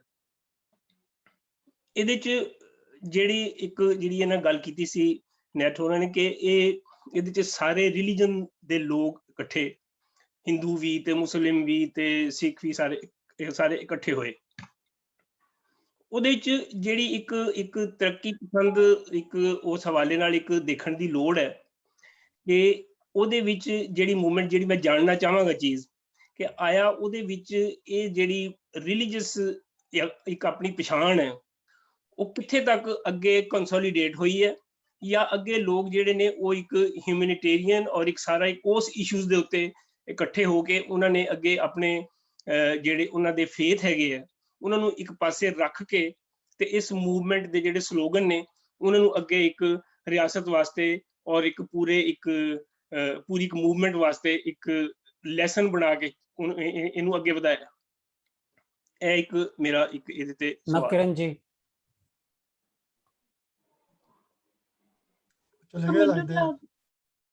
ਹਾਂਜੀ ਨਵਕਿਰਨ ਜੀ, ਤੁਹਾਡੇ ਲਈ ਸਵਾਲ ਸੀ ਉਹਨਾਂ ਦਾ, ਤਨਜ਼ੀਮ ਜੀ ਦਾ। ਹਾਂਜੀ, ਸਵਾਲ ਕਲੀਅਰ ਹੈ ਜੀ? ਸਵਾਲ ਸਮਝ ਆਵੇਗੀ? ਹਾਂਜੀ ਕਲੀਅਰ ਹੈ। ਮੈਂ ਉਹ ਵੀ ਕਹਿੰਦੀ ਸੀ ਵੀ ਮੈਨੂੰ ਨਹੀਂ ਲੱਗਦਾ ਕਦੇ ਵੀ ਇੱਕ ਪੁਆਇੰਟ ਤੇ ਵੀ ਨਹੀਂ ਲੱਗਿਆ ਕਿ ਕੋਈ ਵੀ ਆਪਣਾ ਰਿਲੀਜੀਅਸ ਆਇਡੈਂਟੀਟੀ ਨੂੰ ਛੱਡ ਕੇ ਆਇਆ ਮੂਵਮੈਂਟ ਦੇ ਵਿੱਚ ਅੱਗੇ, ਬਟ ਮੈਨੂੰ ਲੱਗਦਾ ਉਹ ਆਪਣੇ ਆਪ, ਬਿਕੋਜ਼ ਇਹ ਕੋਈ ਕਾਸਟ ਜਾਂ ਰਿਲੀਜੀਅਸ ਸਟਰਗਲ ਹੋਣ ਦੀ ਥਾਂ, because it was an economic struggle, it was a class struggle, ਜਿਹਦੇ ਚੱਕਰ 'ਚ ਰਿਲੀਜਨ ਆਪਣੇ ਆਪ ਹੀ ਸੈਕੰਡਰੀ ਹੋ ਗਿਆ, ਉਹ ਕਿਸੇ ਲਈ ਮੁੱਦਾ ਨਹੀਂ ਬਣਿਆ। ਇਹ ਨਹੀਂ ਕਿ ਕਿਸੇ ਨੇ ਆਪਣੀ ਆਇਡੈਂਟਿਟੀ ਛੱਡੀ, ਬਲਕਿ ਮੈਂ ਦੇਖਿਆ ਜਿਹੜਾ ਵੀ ਕੋਈ ਭਾਸ਼ਣ ਦਿੰਦਾ ਸੀ ਸਪੀਕਰ, ਉਹ ਵਾਹਿਗੁਰੂ ਜੀ ਕਾ ਖਾਲਸਾ ਵਾਹਿਗੁਰੂ ਜੀ ਕੀ ਫਤਿਹ ਵੀ ਬੋਲਦਾ ਸੀ, ਉਹ ਉੱਥੇ ਜੈਰਾਮ ਜੀ ਵੀ ਬੋਲਦਾ ਸੀ, ਬਿਕੋਜ਼ ਜਿਹੜੇ ਹਰਿਆਣਾ ਤੋਂ ਜ਼ਿਆਦਾਤਰ ਜਾਟ ਨੇ ਉਹ ਹਿੰਦੂ ਕਹਿ ਲਓ ਸੈਂਟੀਮੈਂਟ ਰੱਖਦੇ ਨੇ, ਤੇ ਉਹ ਜੈ ਸ਼੍ਰੀ ਰਾਮ ਬੋਲਦੇ ਨੇ ਜਾਂ ਜੈ ਰਾਮ ਜੀ ਕੀ ਬੋਲਦੇ ਨੇ। ਤਾਂ ਉਹ ਚੀਜ਼ਾਂ ਉਹਨਾਂ ਦੇ ਸਲੋਗਨਾਂ 'ਚ ਸੀਗੀਆਂ, ਉਹਨਾਂ ਦੀਆਂ ਸਪੀਚਸ ਸੀਗੀਆਂ, ਮਤਲਬ ਉਹ ਉਹਨਾਂ ਨੂੰ ਕੋਈ ਛੱਡ ਕੇ ਨਹੀਂ ਆਏ। ਤੇ ਬਟ ਫਿਰ ਵੀ ਇਸ ਸਭ ਦੇ ਬਾਵਜੂਦ ਉਹ ਕੋਈ ਮੁੱਦਾ ਨਹੀਂ ਬਣਿਆ। ਜਿੱਦਾਂ ਸਿੰਘੂ ਦੇ ਉੱਥੇ ਕਿਉਂਕਿ ਲੰਗਰ ਬਹੁਤਾਤ 'ਚ ਸੀਗੇ, ਤਾਂ ਉੱਥੇ ਆਪਣੇ ਗੁਰਦੁਆਰਿਆਂ ਦੇ ਲੰਗਰ ਵੀ ਲੱਗੇ ਹੋਏ ਨੇ। ਉੱਥੇ ਪੰਜਾਬ ਤੋਂ ਮਲੇਰਕੋਟਲਾ ਤੋਂ ਕਈ ਜਿਹੜੇ ਮੁਸਲਿਮ ਭਾਈਚਾਰੇ ਦੇ ਜਾਂ ਮਸੀਤਾਂ ਦੀਆਂ ਜਿਹੜੀਆਂ ਯੂਨੀਅਨਾਂ ਨੇ ਉਹਨਾਂ ਨੇ ਵੀ ਜਾ ਕੇ ਲੰਗਰ ਲਾਏ ਹੋਏ ਸੀਗੇ। ਬਹੁਤ ਸਾਰੀਆਂ ਹਰਿਆਣੇ ਦੀਆਂ ਖਾਪਾਂ ਜਿਹੜੀਆਂ ਕਿ ਮਤਲਬ ਮੈਜੋਰਿਟੀ ਹਿੰਦੂ ਨੇ, ਖਾਪਾਂ ਨੇ ਉੱਥੇ ਲੰਗਰ ਲਾਏ ਹੋਏ ਸੀਗੇ ਤੇ ਵਿਦ ਆਇਡੈਂਟੀਟੀ ਨਾ। ਤੇ ਮਤਲਬ ਜੇ ਮਲੇਰਕੋਟਲਾ ਵਾਲੇ ਉੱਥੇ ਸਰਵ ਵੀ ਕਰਦੇ ਸੀਗੇ ਤੁਹਾਨੂੰ ਬਿਰਿਆਨੀ ਖਾਣਾ ਕੁਛ ਵੀ, ਤਾਂ ਉਹ ਆਪਣਾ ਪ੍ਰੋਪਰ ਪਹਿਰਾਵਾ ਪਹਿਨ ਕੇ ਮਤਲਬ ਟੋਪੀ ਲਾ ਕੇ ਮਤਲਬ ਕਿਸੇ ਨੂੰ ਉੱਥੇ ਕੋਈ ਲੋੜ ਨਹੀਂ ਪੈ ਰਹੀ ਸੀ ਆਪਣੀ ਕੋਈ ਰਿਲੀਜੀਅਸ ਆਇਡੈਂਟੀਟੀ ਹਾਈਡ ਕਰਨ ਦੀ ਤੇ ਨਾ ਹੀ ਉਹਨੂੰ ਕੋਈ ਪੁਆਇੰਟ ਬਣਾਉਣ ਦੀ। ਇਸ ਕਰਕੇ ਮਤਲਬ ਮੈਨੂੰ ਨਹੀਂ ਮੈਂ ਥੋੜੀ ਗੱਲ ਕੱਟਦਾ ਥੋੜੀ ਗੱਲ ਕੱਟਦਾ। ਇਹ ਜਿਹੜਾ ਪਾਕਿਸਤਾਨ ਦੇ ਵਿੱਚ ਇੰਪ੍ਰੈਸ਼ਨ ਆ ਰਿਹਾ ਸੀ ਥੋੜੇ ਅਰਸੇ ਲਈ, ਇਹ ਇਸ ਸਾਰੀ ਮੂਵਮੈਂਟ ਦੇ ਦੌਰਾਨ ਆਇਆ, ਜਿਹਨੂੰ ਕਿ ਜੀ ਇੱਕ ਖਾਲਸਾ ਇਨਫਲੂਐਂਸ ਮੂਵਮੈਂਟ ਹੈ ਔਰ ਇਹਦੇ ਚ ਜਿਹੜਾ ਨਾ ਉਹ ਪਾਕਿਸਤਾਨ ਦੇ ਵਿੱਚ ਇਹਦੇ ਵਿੱਚ ਇੱਕ ਪ੍ਰੋਪੇਗੈਂਡਾ ਮੀਡੀਆ ਚ ਵੀ ਥੋੜੀ ਦੇਰ ਲਈ ਹੁੰਦਾ ਰਿਹਾ ਇਸ ਚੀਜ਼ ਦਾ, ਕਿਉਂਕਿ ਉਹਦੇ ਚ ਪਾਕਿਸਤਾਨੀ ਸਰਕਾਰ ਵੱਲੋਂ ਵੀ ਇੱਕ ਉਹਦੇ ਵਿੱਚ ਹੈਗਾ ਸੀ, ਉਹ ਉਹਨੂੰ ਸਪੋਰਟ ਕਰ ਰਹੇ ਆ ਤਾਂ ਉਹ ਸਿਲਸਿਲਾ ਹੋ ਰਿਹਾ ਆਇਆ। ਉੱਥੇ ਇੰਡੀਆ ਚ ਤੁਹਾਡਾ ਕੋਈ ਐਸਾ ਐਕਸਪੀਰੀਅੰਸ ਹੋਇਆ ਕਿ ਇਹਦਾ ਕੋਈ ਖਾਲਸਾ ਨਾਲ ਕੋਈ ਰਿਲੇਸ਼ਨ? ਜੀ ਸਾਡਾ ਐਕਸਪੀਰੀਅੰਸ ਇਹ ਰਿਹਾ ਕਿ ਇੰਡੀਅਨ ਸਟੇਟ ਨੇ ਵੀ ਇਹਨੂੰ ਇਹੀ ਪੋਰਟਰੇ ਕਰਨ ਦੀ ਕੋਸ਼ਿਸ਼ ਕੀਤੀ ਆ ਕਿ ਇਹ ਰਿਲੀਜੀਅਸ ਮੂਵਮੈਂਟ ਹੈ, ਇਹ ਸਿੱਖਾਂ ਦੀ ਮੂਵਮੈਂਟ ਹੈ, ਇਹ ਇੱਕ ਸੈਪਰੇਟ ਸਟੇਟ ਦੀ ਮੰਗ ਨੂੰ ਲੈ ਕੇ ਖਾਲਿਸਤਾਨ ਦੀ ਮੰਗ ਨੂੰ ਲੈ ਕੇ ਚਲਾਈ ਜਾ ਰਹੀ ਮੂਵਮੈਂਟ ਹੈ। ਇਹ ਸਾਡਾ ਐਕਸਪੀਰੀਅੰਸ ਇਸ ਕਰਕੇ ਰਿਹਾ ਕਿਉਂਕਿ ਸਾਡੀ ਸਟੇਟ ਸਾਨੂੰ ਚਾਹੁੰਦੀ ਸੀ ਕਿ ਅਸੀਂ ਇਹ ਬਲੀਵ ਕਰੀਏ, which was in the case. So definitely Indian ਜਿਹੜਾ ਪ੍ਰੋ ਸਟੇਟ ਕਾਰਪੋਰੇਟ ਮੀਡੀਆ ਉਹਨੇ ਵੀ ਇਹੀ ਪੋਰਟਰੇ ਕਰਨ ਦੀ ਕੋਸ਼ਿਸ਼ ਕੀਤੀ, ਸਪੈਸ਼ਲੀ ਆਫਟਰ 26 ਜਨਵਰੀ ਜਦੋਂ ਲਾਲ ਕਿਲੇ ਤੇ ਮਾਰਚ ਹੋਇਆ ਸੀਗਾ ਤੇ ਉੱਥੇ ਜਿਹੜਾ ਨਿਸ਼ਾਨ ਸਾਹਿਬ ਸੀ, ਨਿਸ਼ਾਨ ਸਾਹਿਬ ਨੂੰ ਦਿਖਾ ਕੇ ਇੰਡੀਅਨ ਮੀਡੀਆ ਦੱਸਣ ਦੀ ਕੋਸ਼ਿਸ਼ ਕਰ ਰਿਹਾ ਸੀ ਇਹ ਖਾਲਿਸਤਾਨੀ ਝੰਡਾ ਹੈ ਤੇ ਖਾਲਿਸਤਾਨ ਮੰਗ ਰਹੇ ਨੇ, ਤੇ ਇੱਥੇ ਵੀ ਮਾਹੌਲ ਕ੍ਰੀਏਟ ਕਰਨ ਦੀ ਕੋਸ਼ਿਸ਼ ਕੀਤੀ ਗਈ। ਐਂਡ ਆਮ ਸ਼ੋਰ ਪਾਕਿਸਤਾਨ ਦਾ ਜਿਹੜਾ ਕਾਰਪੋਰੇਟ ਮੀਡੀਆ ਉਹ ਵੀ ਇਹੀ ਚਾਹੂਗਾ ਕਿ ਮਤਲਬ ਉਹ ਵੀ ਸਰਕਾਰ ਪੱਖ ਦੀ ਗੱਲ ਕਰੂਗਾ, ਉੱਥੋਂ ਦੇ ਸਰਕਾਰ ਪੱਖ ਦੀ ਗੱਲ ਜਿਹੜੀਆਂ ਬੇਸਿਕਲੀ ਸਰਕਾਰਾਂ ਨੂੰ ਗੱਲਾਂ ਜੱਚਦੀਆਂ ਹੋਣ, ਤੇ ਆਮ ਸ਼ੋਰ ਉਹ ਉਸ ਕਿਸਮ ਦੇ ਨਰੇਟਿਵ ਉੱਧਰ ਵੀ ਘੁੰਮੇ ਹੋਣਗੇ। ਬਟ ਏਦਾਂ ਦਾ ਕੁਛ ਨਹੀਂ ਸੀ। ਡੈਫੀਨੇਟਲੀ ਇਹ ਹੈ ਕਿ ਕਿਉਂਕਿ ਪੰਜਾਬ ਵੱਡੀ ਗਿਣਤੀ 'ਚ ਇਸ ਮੂਵਮੈਂਟ ਦਾ ਹਿੱਸਾ ਸੀ, ਸਿੱਖ ਕਮਿਊਨਿਟੀ ਤੋਂ ਲੋਕ ਵੱਡੀ ਗਿਣਤੀ 'ਚ ਇਸ ਮੂਵਮੈਂਟ ਦਾ ਹਿੱਸਾ ਸੀ, ਜਿਹਦੇ ਕਰਕੇ ਗੁਰਦੁਆਰਿਆਂ ਦੇ ਲੰਗਰ, ਡੇਰਿਆਂ ਦੇ ਲੰਗਰ ਉਹ ਵੱਡੀ ਗਿਣਤੀ ਦੇ ਵਿੱਚ ਸੀਗੇ, ਹਨਾ। ਤੇ ਤਾਂ ਹੀ ਜਿਹੜੀ ਗੱਲ ਮੈਂ ਪਹਿਲਾਂ ਵੀ ਕਹੀ ਹੈ ਨਾ ਕਿ ਕੋਈ ਵੀ ਮੋਰਚੇ ਤੇ ਕਿਸੇ ਲਈ ਕੰਪਲਸ਼ਨ ਨਹੀਂ ਸੀ ਵੀ ਕੋਈ ਆਪਣੀ ਰਿਲੀਜੀਅਸ ਆਇਡੈਂਟੀਟੀ ਹਾਈਡ ਕਰਕੇ ਮੋਰਚੇ ਜਾਵੇ, ਤੇ ਇਸ ਕਰਕੇ ਲੋਕ ਜਿਹੜੇ ਆਏ ਨੇ ਮੋਰਚੇ 'ਚ ਉਹ ਆਪਣੀਆਂ ਰਿਲੀਜੀਅਸ ਆਇਡੈਂਟੀਟੀਜ਼ ਨਾਲ ਲੈ ਕੇ ਆਏ ਨੇ। ਉਹ ਸਿੱਖ ਹੋਣ, ਉਹ ਮੁਸਲਮਾਨ ਹੋਣ, ਉਹ ਹਿੰਦੂ ਹੋਣ, ਈਵਨ ਦਲਿਤਾਂ ਚੋਂ ਕ੍ਰਿਸਚਨ ਭਾਈਚਾਰੇ ਦੇ ਲੋਕ ਵੀ ਆਏ। ਤੇ ਮਤਲਬ ਮੈਂ ਆਪ ਦੇਖਿਆ ਸਾਡੇ ਟੈਂਟ 'ਚ ਅਸੀਂ ਇੱਕ ਦਿਨ ਸ਼ਾਮ ਨੂੰ ਬੜੇ ਕਨਫਿਊਜ਼ ਹੋਏ ਵੀ ਆਹ ਆਵਾਜ਼ਾਂ ਕਿੱਧਰੋਂ ਆ ਰਹੀਆਂ ਨੇ, ਹਾਲੇਲੂਇਆ ਹਾਲੇਲੂਇਆ। ਅਸੀਂ ਬਾਹਰ ਬੈਠੇ ਸੀ, ਜਦੋਂ ਅਸੀਂ ਅੰਦਰ ਗਏ ਟੈਂਟ 'ਚ ਦੇਖਿਆ ਤਾਂ ਉਦਣ ਉੱਥੇ ਜਿਹੜੇ ਸਾਡੇ ਕੋਲ ਆਏ ਹੋਏ ਸੀ ਲੋਕ, ਠਹਿਰੇ ਹੋਏ ਸੀ 4-5 ਜਣੇ, ਉਹ ਕ੍ਰਿਸਚਨ ਸੀਗੇ ਤੇ ਉਹ ਅੰਦਰ ਆਪਣੀ ਪ੍ਰੇਅਰ ਕਰ ਰਹੇ ਸੀ ਰਾਤ ਨੂੰ। ਐਂਡ ਮਤਲਬ ਇਸ ਕਰਕੇ ਮੈਨੂੰ ਲੱਗਦਾ ਉਹੀ ਆ ਕਿ ਜਦੋਂ ਕੋਈ ਵੀ ਹਾਈਡ ਕਰਕੇ ਨਹੀਂ ਆ ਰਿਹਾ, ਕਿਉਂਕਿ ਮੋਰਚੇ ਤੇ ਬੈਠੇ ਲੋਕਾਂ ਲਈ ਉਹ ਸਵਾਲ ਹੀ ਨਹੀਂ ਹੈ ਕੌਣ ਹਿੰਦੂ ਹੈ ਕੌਣ ਮੁਸਲਿਮ ਹੈ, ਉਹ ਸਾਡੇ ਲਈ ਪ੍ਰਾਇਮਰੀ ਕੁਐਸਚਨ ਨਹੀਂ ਹੈ। ਇਸ ਕਰਕੇ ਬਾਹਰਲੇ ਜਿਹੜੇ ਉਹਨਾਂ ਨੂੰ ਸ਼ਾਇਦ ਉਹਦੇ 'ਚ ਸਹੂਲੀਅਤ ਹੋ ਜਾਂਦੀ ਹੈ ਕਿ ਉਹ ਆਇਡੈਂਟੀਟੀ ਜਿਹੜੀ ਆਇਡੈਂਟੀਟੀ ਉਹ ਰਿਲੀਜੀਅਸ ਆਇਡੈਂਟੀਟੀ ਉਹ ਜ਼ਿਆਦਾ ਕਹਿ ਲਓ ਹਾਈਲਾਈਟ ਕਰਨਾ ਚਾਹੁੰਦੇ ਆ, ਉਹਨਾਂ ਨੂੰ ਉਹ ਵਿਜ਼ੂਅਲ ਮਿਲ ਜਾਣਗੇ। Thank you. ਬਲਵਿੰਦਰ ਰਾਣਾ ਜੀ ਨੇ ਹੱਥ ਖੜਾ ਕੀਤਾ ਸੀ, ਅਚਾਨਕ ਬਲਵਿੰਦਰ ਜੀ ਦਾ ਸਵਾਲ ਅਸੀਂ ਲੈ ਲੈਂਦੇ ਹਾਂ। Thank you. Sorry, I have to leave now. Sorry, can I? Sorry, yeah. Thank you. Yeah, before I ask my question, I just want to say a couple of things. One is that I want to congratulate all the Indian farmers and everyone here for their great victory. I don't think we can praise them enough. And I think that time now is to celebrate and not deep analysis, but a couple of things I'd like to say. First of all, that it was in fact the Tiananmen Square where they first tried this method, but the Chinese state killed thousands of students over there. And Tahrir was the next one. Secondly, that the international capitalism, the World Bank and the IMF, etc., they've been demanding these laws for a long time, as is mentioned. But Manmohan Singh, he was trying to introduce these laws, although he didn't go ahead with it. In fact, when Modi, very first time he spoke in Parliament on this issue, it's on the YouTube, he looked at Manmohan Singh, who was sitting opposite, said, Manmohan Singh was only planning these laws, but I have done it. So Manmohan Singh was going to introduce, but he didn't. Now, I think there's a couple of realities we have to face.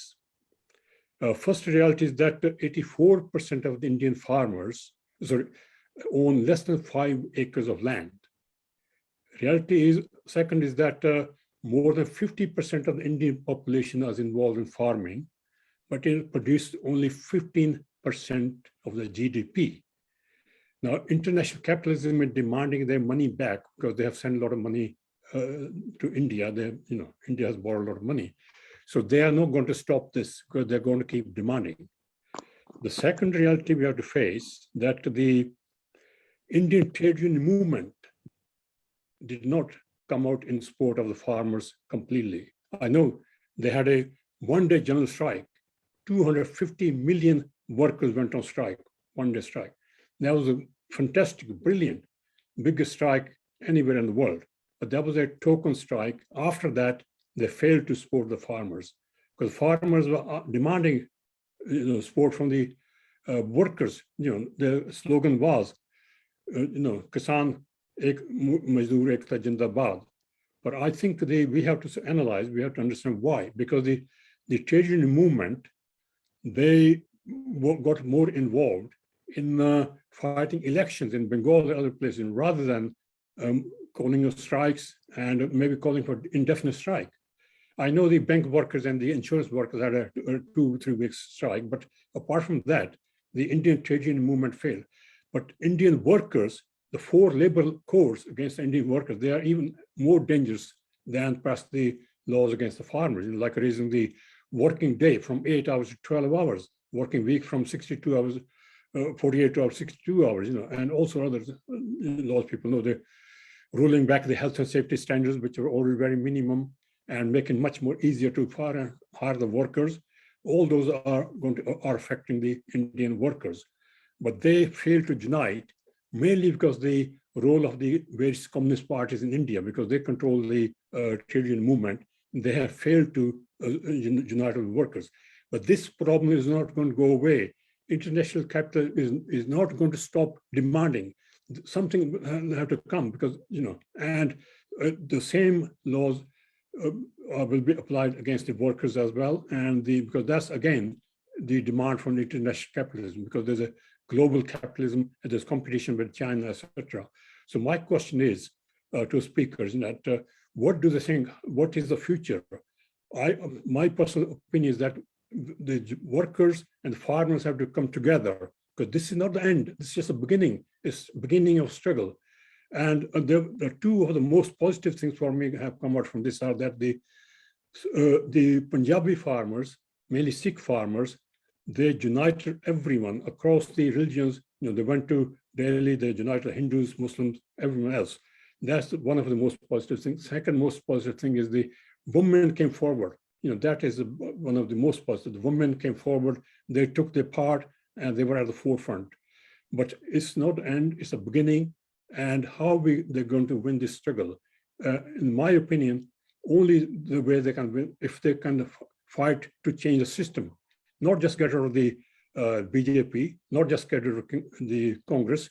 In fact, from below, workers and the farmers coming together and replace this capital system with a proper socialist system. Thank you. Balvindraji, what was your question actually? Can you please put a question to a speaker? What do the speakers think?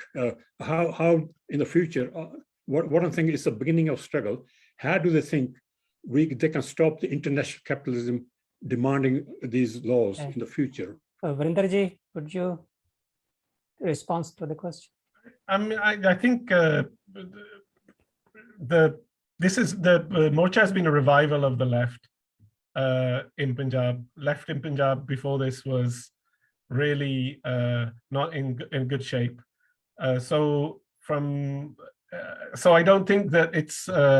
I don't think for people like the BKU, Ekta Graha, or even Navkiranji's, the Punjab Kisan Union, for them, I don't think this is the end of the struggle. I think actually it's a starting point, and it's where after 30 years of being pretty irrelevant in Punjab and in Haryana, Western UP, the left has got a voice. I mean, I think it's actually the other way around, that now it's this is the beginning. This is the start of of that revival. So from my point of view, yeah, I would like to see some kind of work going on, and outside of the existing communist parties, which have been pretty hopeless. So some kind of revival, formal revival of the left is what I would hope. But I'm not there, so actually Navkiran will answer this question better than I can. Navkiran ji? No, I guess I second you, Virinder. Definitely. I also said earlier, it's a starting point, not an end. So definitely, ਅਸੀਂ ਕਹਿ ਸਕਦੇ ਹਾਂ ਕਿ ਥੋੜੇ ਚਿਰੇ ਹੱਲ ਨੇ ਇੱਕ policy ਨੂੰ ਵਾਪਸ ਕਰਾ ਦੇਣਾ, because we know pretty well ਕਿ ਬੀਜੇਪੀ ਪੱਕਾ ਇਹ ਜਿਹੜੇ ਲਾਜ਼ ਨੇ ਇਹਨਾਂ ਨੂੰ ਵਾਪਸ ਲੈ ਕੇ ਆਉਗੀ ਆਉਣ ਵਾਲੇ ਦਿਨਾਂ 'ਚ, ਤੇ ਇੰਨੀ ਛੇਤੀ ਤਾਂ ਉਹ ਸਟੇਟ ਵੀ ਹਾਰ ਨਹੀਂ ਮੰਨੂਗੀ। ਮੇਬੀ 24 ਵਾਲੇ ਇਲੈਕਸ਼ਨ ਤੋਂ ਪਹਿਲਾਂ ਜਾਂ ਇਮੀਡੀਏਟਲੀ 24 ਦੇ ਇਲੈਕਸ਼ਨ ਤੋਂ ਬਾਅਦ they will definitely try to bring them again, but ਇਹਦਾ ਹੱਲ ਤਾਂ ਹੀ ਹੋ ਸਕਦਾ ਜੇ ਅਸੀਂ ਵੱਡੇ ਸਿਸਟਮੈਟਿਕ ਚੇਂਜ ਵੱਲ ਨੂੰ ਵਧੀਏ। ਤੇ and Balwinder Rana ji was right when he was saying that we need bigger not just solidarities but collaborations of workers and farmers, because ਉਸ ਤੋਂ ਬਿਨਾ ਅਸੀਂ ਅੱਗੇ ਨਹੀਂ ਵਧ ਸਕਦੇ। ਇਹ ਗੱਲ ਅਸੀਂ ਮੋਰਚੇ ਦੇ ਦੌਰਾਨ ਵੀ ਰਿਅਲਾਈਜ਼ ਕੀਤੀ ਆ ਕਿ ਸਾਨੂੰ collaborations ਚਾਹੀਦੀਆਂ ਨੇ, political collaborations, and ਅਸੀਂ ਹੋਪਫੁਲ ਹਾਂ ਬਿਕਾਜ਼ ਐਜ਼ ਵਰਿੰਦਰ ਸੈਡ ਇਹ ਮੂਵਮੈਂਟ ਜਿਹੜੀ ਹੈ ਇਹ ਲੈਫਟ ਦਾ ਇੱਕ ਕਹਿ ਲਓ ਰਿਵਾਈਵਲ ਦਾ ਟਾਈਮ ਵੀ ਰਿਹਾ ਪੰਜਾਬ ਦੇ ਲਈ, ਪੰਜਾਬ ਦੇ ਲੈਫਟ ਲਈ। ਤੇ ਬਿਕਾਜ਼ ਇਹ ਮੋਰਚਾ ਇੰਨਾ ਆਰਗੇਨਾਈਜ਼ਡ ਵੀ ਤਾਂ ਹੀ ਚੱਲ ਸਕਿਆ ਬਿਕਾਜ਼ ਜਿਹੜੀਆਂ ਲੈਫਟ ਯੂਨਿਟੀਜ਼ ਸੀ ਉਹ ਇਹਦੇ ਕੋਰ ਦੇ ਵਿੱਚ ਸੀ, ਯੂਨੀਅਨ ਸੀਗੀਆਂ ਉਹ ਇਹਦੇ ਕੋਰ ਦੇ ਵਿੱਚ ਸੀਗੀਆਂ, ਤੇ ਉਹਨਾਂ ਨੇ ਪੂਰਾ ਆਰਗੇਨਾਈਜ਼ਡ ਤਰੀਕੇ ਨਾਲ ਇਹਨੂੰ ਇੰਨਾ ਲੰਬਾ ਚਲਾਇਆ ਹੈਗਾ। ਤੇ ਐਂਡ ਮਤਲਬ ਅੱਗੇ ਲਈ ਅਸੀਂ ਬਿਲਕੁਲ ਇਹ ਪਲਾਨ ਕੀ ਇਹਦੇ ਲਈ ਕੰਮ ਕਰ ਰਹੇ ਹਾਂ ਕਿ ਵਰਕਰਸ, ਕਿਸਾਨ, ਔਰਤਾਂ, ਯੂਥ ਸਾਰੇ ਇੱਕ ਫਰੰਟ ਤੇ ਇਕੱਠੇ ਆਉਣ, ਬਿਕਾਜ਼ ਅਸੀਂ ਸਮਝਦੇ ਹਾਂ ਕਿ ਇਸ ਕੈਪੀਟਲਿਸਟ ਸਿਸਟਮ ਦੇ ਖਿਲਾਫ ਸਾਡੀ ਲੜਾਈ ਸਾਂਝੀ ਹੈ। And importantly more importantly, I guess SKM is also thinking about making a common front for the coming elections. So let's see. I'm like, whatever will happen, it will happen in the next 1 week. So let's see. Hope for that. ਸ਼ੁਕਰੀਆ। ਦਸ਼ਮ ਰੰਧਵੇ ਜੀ, ਤੁਸੀਂ ਕੁਝ? ਤੁਹਾਡਾ mic ਬੰਦ ਹੈ। Does Saklana Ma'am want to ask some question? ਹਾਂਜੀ ਹਾਂਜੀ Raise a hand. Sir ਬਹੁਤ ਸ਼ੁਕਰੀਆ, ਥੈਂਕ ਯੂ ਵੈਰੀ ਮਚ। ਇੱਕ ਤੇ ਮੈਂ ਸੱਚੀ ਗੱਲ ਦੱਸਾਂ, ਮੈਨੂੰ ਇਸ ਤਹਿਰੀਕ ਦੀ ਕਾਮਯਾਬੀ ਦੀ ਬਹੁਤ ਖੁਸ਼ੀ ਹੋਈ ਹੈ, ਬਹੁਤ ਜ਼ਿਆਦਾ ਖੁਸ਼ੀ। ਇੱਕ ਇੰਝ ਲੱਗਦਾ ਕਿ ਜਿਵੇਂ ਮੈਂ ਲੁੱਡੀਆਂ ਪਾਵਾਂ, ਆਪੇ ਖੁਸ਼ੀਆਂ ਬਣਾਵਾਂ। पर फिर फैज की एक बड़ी मशहूर नज़म है कि हम देखेंगे कि लाजिम है कि हम भी देखेंगे जब तख्त उठा ले जाएंगे, जब ताज गिराए जाएंगे। ठीक है जी, मेरा बड़ी कामयाबी मिली है। पर मैनू ये लगता पे है कि ये सारी तहरीक चला के साडे भरावां ने इंडिया दे च एक ड्रैकोनिक लॉ नू धकेलिया, पिछे किया है। ठीक है, पिछा किया है उस पासे, डिमोलिश किया है, अंग्रेजी लफ्ज इस्तेमाल कर रहे हैं। पर उन्होंने इस तो अगे कुछ नहीं। मतलब हुणे मेरे एक होर साहब ने भी एक सवाल भी किया है, पॉइंट बड़ा इंपॉर्टेंट है उन्होंने कि मतलब 85% ਜਿਹੜੀ किसान है उन्होंने कोल बहुत ही घट लैंड है पर यानी पर परसन जी ओनरशिप है। तो वो लगता पे एक ऐसे ड्रैकोनियन लॉ नू पिछे तो जरूर किया है, पर अगे कुछ नहीं मिलता नजर आ रहा मजीद किसानों को। तो जिसकी मैं मिसाल इंज दवांगा कि अक्सर साढ़े सहाफ़ी साथी जोड़े होंगे ने वो मीडिया फ्रीडम की स्ट्रगल तो करते हैं, पर अखीर तो पता चलता सारा फायदा मालकां नू पहुंच गया है, तो कारकुन सहाफ़ी नू कुछ नहीं लभदा। मैनू कोई डर है लग रहा है कि लैफ्ट की मूवमेंट जरूर रिवाइव हुई है, ये पॉजिटिव आउटकम है। तो वो जो ड्रैकोनियन लॉ से वो पिछा भी हटे ने, पर लगता पे ਅਸੀਂ फिर स्टेटस को तो उत्थे आके खलो जावांगे ਤੇ ਅੱਗੇ ਨਿਚਲੇ ਤਬਕੇ ਦੇ ਕਿਸਾਨ ਨੂੰ ਸ਼ਾਇਦ ਕੁਝ ਵੀ ਨਾ ਲੱਭੇ। ਇਹ ਮੇਰਾ ਫੀਅਰ ਹੈ ਤੇ ਇਹੀ ਮੇਰਾ ਸਵਾਲ ਹੈ ਕਿ ਇਹਦੇ ਲਈ ਕੋਈ ਨਜ਼ਰ ਆ ਰਿਹਾ, ਕੋਈ ਵਿਜ਼ਨ ਹੈ ਸਾਡੇ ਇਹ ਤੁਹਾਡੇ ਲੀਡਰਾਂ ਲਈ ਜਾਂ ਕੋਈ ਇਸ ਤਰ੍ਹਾਂ ਦੀ ਲੈਫਟ ਦੀ ਮੂਵਮੈਂਟ ਲਈ? ਕਮਲ ਜੀ ਦੱਸਦਿਆ ਸਕਲੈਨ ਮੈਮ ਹੋਰੀ ਜਿਹੜੇ ਨਾ BBC ਦੇ ਵਿੱਚ ਉਰਦੂ ਪੇਜ ਨੂੰ ਕਵਰ ਕਰਦੇ ਨੇ ਔਰ BBC ਦੇ ਬੜੇ ਮੰਨੇ ਪਰਮੰਨੇ जर्नलिस्ट मैं सबकी जाती ऐसी मैं जानदा ਹਾਂਜੀ ਚਲੋ ਨਵਕਿਰਨ ਜੀ ਸ਼ਾਇਦ ਜੇ ਜਵਾਬ ਦੇਣਾ ਚਾਹਣ ਉਹਨਾਂ ਦੇ ਸਵਾਲ ਦਾ ਤੇ ਜਾਂ ਉਸ ਤੋਂ ਬਾਅਦ ਵਰਿੰਦਰ ਜੀ ਜੀ ਸਕਲੇਨ ਜੀ ਬਿਲਕੁਲ ਮਤਲਬ ਜੋ ਗੱਲਬਾਤ ਤੁਸੀਂ ਰੱਖੀ ਉਹਦੇ ਵਿੱਚ ਕੋਈ ਦੋ ਰਾਏ ਨਹੀਂ ਆ ਸਹੀ ਹੈ ਤੇ ਜਿੱਥੋਂ ਤੱਕ ਅੱਗੇ ਕੀ ਪਲਾਨਿੰਗ ਹੈ ਕੀ ਨਹੀਂ ਉਹਦੇ ਤੇ ਮੈਂ ਹੀ ਮਤਲਬ ਸਟੇਟਸ ਕੋ ਤਾਂ ਦੇਖੋ ਅਸੀਂ ਹਮੇਸ਼ਾ ਸਪੈਸ਼ਲੀ ਜਦੋਂ ਏਡੇ ਵੱਡੇ ਜਨ ਅੰਦੋਲਨਾਂ ਦਾ ਅਸੀਂ ਹਿੱਸਾ ਬਣਦੇ ਆ ਤਾਂ ਚੀਜ਼ਾਂ ਬਦਲਦੀਆਂ ਤਾਂ ਨੇ ਹਨਾ ਸਟੇਟਸ ਕੋ ਤਾਂ ਨਹੀਂ ਹੋਊਗਾ ਬੇਸ਼ੱਕ ਸਪੀਡ ਕਿੰਨੀ ਨਾਲ ਵਧਣਗੀਆਂ ਚੀਜ਼ਾਂ ਕਿੰਨੀ ਨਾਲ ਨਹੀਂ ਉਹ ਵੇਰੀ ਕਰ ਸਕਦਾ ਬਟ ਡੈਫੀਨੇਟਲੀ ਚੀਜ਼ਾਂ ਅੱਗੇ ਵੱਲ ਨੂੰ ਜਾਣਗੀਆਂ ਜਿੱਥੋਂ ਤੱਕ ਰਹੀ ਗੱਲ ਸਿਸਟਮੈਟਿਕ ਚੇਂਜ ਦੀ ਜਿਹੜੀ ਮੈਂ ਮਤਲਬ ਪਹਿਲਾਂ ਕਿੰਨਾ ਦੇ ਮਤਲਬ ਪਹਿਲੇ ਜਿਹੜਾ ਸਵਾਲ ਸੀ ਬਲਵਿੰਦਰ ਜੀ ਦਾ ਉਹਦੇ ਜਵਾਬ ਜਿਹੜੀ ਮੈਂ ਕਹੀ ਸੀ ਕਿ ਉਹ ਤਾਂ ਹੈ ਲੜਾਈ ਲੰਬੀ ਜੇ ਇਮੀਡੀਏਟਲੀ ਅਸੀਂ ਗੱਲ ਕਰੀਏ ਕਿਉਂਕਿ ਤੁਸੀਂ ਤੁਹਾਡਾ ਕੰਸਰਨ ਜਿਹੜਾ ਸਭ ਤੋਂ ਵੱਡਾ ਹੈ ਉਹ ਹੈ ਛੋਟੀ ਕਿਸਾਨੀ ਲਈ ਜਾਂ ਮਤਲਬ ਹਲੇ ਤਾਂ ਅਸੀਂ ਛੋਟੀ ਕਿਸਾਨੀ ਦੀ ਗੱਲ ਕਰ ਰਹੇ ਹਾਂ ਇੱਥੇ ਤਾਂ ਬਹੁਤ ਸਾਰੇ ਕਿਸਾਨ ਹੁਣ ਉਹ ਵੀ ਨੇ ਪੰਜਾਬ ਦੇ ਵਿੱਚ ਜਿਨ੍ਹਾਂ ਕੋਲੇ ਜ਼ਮੀਨ ਰਹੀ ਨਹੀਂ ਤੇ ਮਤਲਬ ਜਿਨ੍ਹਾਂ ਦਾ ਕਿੱਤਾ ਕਿਸਾਨੀ ਹੀ ਖੁੱਸ ਗਿਆ ਤੇ ਹੁਣ ਉਹਨਾਂ ਨੂੰ ਤੁਸੀਂ ਕਿਸਾਨੀ ਚ ਵੀ ਕਾਊਂਟ ਕਰੋਗੇ ਨਹੀਂ ਕਰੋਗੇ ਹਨਾ ਉਹਨਾਂ ਲਈ ਤਾਂ ਆਇਡੈਂਟੀਟੀ ਕ੍ਰਾਈਸਿਸ ਵੀ ਹੋ ਗਿਆ ਉਸ ਹਿੱਸੇ ਨਾਲ ਤਾਂ ਤੇ ਉਹਨਾਂ ਦਾ ਵੀ ਸਵਾਲ ਸਾਡੇ ਸਾਹਮਣੇ ਹੈ ਇਸ ਕਰਕੇ ਮੈਨੂੰ ਲੱਗਦਾ ਜਿਹੜਾ ਤਾਂ ਗੱਲ ਆ ਗਈ ਇਸ ਲੈਵਲ ਤੇ ਕਿ ਪੂਰਾ ਇੱਕ ਸਿਸਟਮੈਟਿਕ ਚੇਂਜ ਲਈ ਅਸੀਂ ਕੀ ਕਰਾਂਗੇ ਉਹ ਤਾਂ ਹੈ ਲੰਬੀ ਲੜਾਈ ਉਹ ਸਾਰਿਆਂ ਦੇ ਸਾਹਮਣੇ ਹੈ ਕਿਸਾਨਾਂ ਦੇ ਸਾਹਮਣੇ ਹੈ ਵਰਕਰਸ ਦੇ ਸਾਹਮਣੇ ਹੈ ਯੂਥ ਦੇ ਸਾਹਮਣੇ ਹੈ ਤੇ ਜਿੱਥੋਂ ਤੱਕ ਰਹੀ ਗੱਲ ਪਲਾਨਿੰਗ ਦੀ ਪਲਾਨਿੰਗ ਇਹ ਆ ਕਿ ਇਮੀਡੀਏਟਲੀ ਤਾਂ ਇਲੈਕਟੋਰਲ ਫਰੰਟ ਵੱਲ ਨੂੰ ਪਲਾਨ ਹੋ ਰਹੀਆਂ ਨੇ ਚੀਜ਼ਾਂ ਉਹ ਦੇਖਣਾ ਪਊ ਹੁਣ ਜ਼ਿਆਦਾ ਹੁੰਦਾ ਕਿੰਨਾ ਨਹੀਂ ਉਹ ਸਿਰਫ ਲੈਫਟ ਦੇ ਐਂਗਲ ਤੋਂ ਨਹੀਂ ਹੈ ਉਹ ਮੋਰਚਾ ਹੀ ਪੂਰਾ ਉਹਨੂੰ ਡਿਸਾਈਡ ਕਰ ਰਿਹਾ ਉਹ ਤਾਂ ਹੀ ਹੋ ਪਾਏਗਾ ਜੇ ਸਾਰੇ ਮੋਰਚੇ ਦੀ ਉਹਦੇ ਤੇ ਯੂਨਿਟੀ ਬਣਦੀ ਹੈ ਜੇ ਨਹੀਂ ਬਣੇਗੀ ਤਾਂ ਚੀਜ਼ਾਂ ਮੈਨੂੰ ਲੱਗਦਾ ਭਲਾ ਕਰਨ ਨਾਲ ਨੁਕਸਾਨ ਜ਼ਿਆਦਾ ਕਰ ਸਕਦੀਆਂ ਜੇ ਸਾਂਝੀ ਉਹਦੇ ਤੇ ਕਾਮਨ ਇੱਕ ਕੰਸਾਈਨਸ ਨਹੀਂ ਬਣਦੀ ਬਟ ਜਿੱਥੋਂ ਤੱਕ ਰਹੀ ਲੈਫਟ ਦੀ ਗੱਲ ਲੈਫਟ ਨੇ ਬਹੁਤ ਨਲਾਇਕੀਆਂ ਕੀਤੀਆਂ ਨੇ I don't know about Pakistan but India 'ਚ ਤਾਂ ਲੈਫਟ ਨੇ ਬਥੇਰੀਆਂ ਨਲਾਇਕੀਆਂ ਕੀਤੀਆਂ ਜਿਹੜੀ ਸਾਡੀ ਜਨਰੇਸ਼ਨ ਹਾਲੇ ਤੱਕ ਭੁਗਤ ਰਹੀ ਹੈ ਤੇ ਅਸੀਂ ਜੋ ਕਰ ਰਹੇ ਹਾਂ ਉਹੀ ਆ ਜਿਹੜੇ ਕਹਿ ਲਓ ਅੱਜ ਦੀ ਘੜੀ 'ਚ ਵੀ ਲੈਫਟ ਨੂੰ ਦਾ ਝੰਡਾ ਚੱਕ ਕੇ ਤੁਰਨ ਦੀ ਕੋਸ਼ਿਸ਼ ਕਰ ਰਹੇ ਹਾਂ ਵੀ ਅਸੀਂ ਉਹਨਾਂ ਗਲਤੀਆਂ ਤੋਂ ਸਿੱਖਦੇ ਹੋਏ ਆਉਣ ਵਾਲੇ ਸਮਿਆਂ 'ਚ ਜਿਹੜੇ ਸਾਂਝੇ ਫਰੰਟ ਨੇ ਉਹਨਾਂ ਨੂੰ ਬਣਾ ਕੇ ਤੇ ਪੁਰਾਣੀਆਂ ਗਲਤੀਆਂ ਤੋਂ ਸਿੱਖਦੇ ਹੋਏ ਅੱਗੇ ਵੱਲ ਨੂੰ ਵਧਣ ਦੀ ਕੋਸ਼ਿਸ਼ ਕਰੀਏ ਮੈਂ ਇੰਨਾ ਹੀ ਹਲੇ ਕਹਿ ਲਓ ਹੌਸਲਾ ਹੀ ਦੇ ਸਕਦੀ ਹਾਂ ਆਪਦੀ ਜ਼ੁਬਾਨ ਨਾਲ ਬਾਕੀ ਤਾਂ ਕੰਮ ਹੋਏ ਤਾਂ ਹੀ ਪਤਾ ਲੱਗੂ ਕਿੰਨਾ ਹੁੰਦਾ ਕਿੰਨਾ ਨਹੀਂ ਵੈਸੇ ਪਾਕਿਸਤਾਨ ਦੇ ਲੈਫਟ ਨੇ ਤੇ ਆਪਣੇ ਆਪ ਨੂੰ ਵਰਲਡ ਬੈਂਕ ਦੀ ਮੁਲਾਜ਼ਮਤ ਤੇ ਪੇਸ਼ ਕਰਤਾ ਹੋਇਆ ਹੈ ਤੁਸੀਂ ਬਹੁਤ ਚੰਗਾ ਕੀਤਾ ਹੈ ਵਰਲਡ ਬੈਂਕ ਦੀ ਮੁਲਾਜ਼ਮਤ ਦੀ ਸਾਡੇ ਕਈ ਲੈਫਟ ਜਿਹੜੇ ਨੇ ਉਹ ਵਰਲਡ ਬੈਂਕ ਜਾਂ ਇਸ ਤਰ੍ਹਾਂ ਦੇ ਇਦਾਰੇ ਦੇ ਮੁਲਾਜ਼ਮ ਹੋ ਚੁੱਕੇ ਹੋਏ ਨੇ ਸੋ ਲਿਹਾਜ਼ਾ ਪਾਕਿਸਤਾਨ ਦੇ ਲੈਫਟ ਨੂੰ ਭੁੱਲ ਜਾਓ ਥੈਂਕ ਯੂ ਚਲੋ ਉਮੀਦ ਕਰਦੇ ਹਾਂ ਉੱਥੇ ਵੀ ਰਿਵਾਈਵਲ ਆਊਗਾ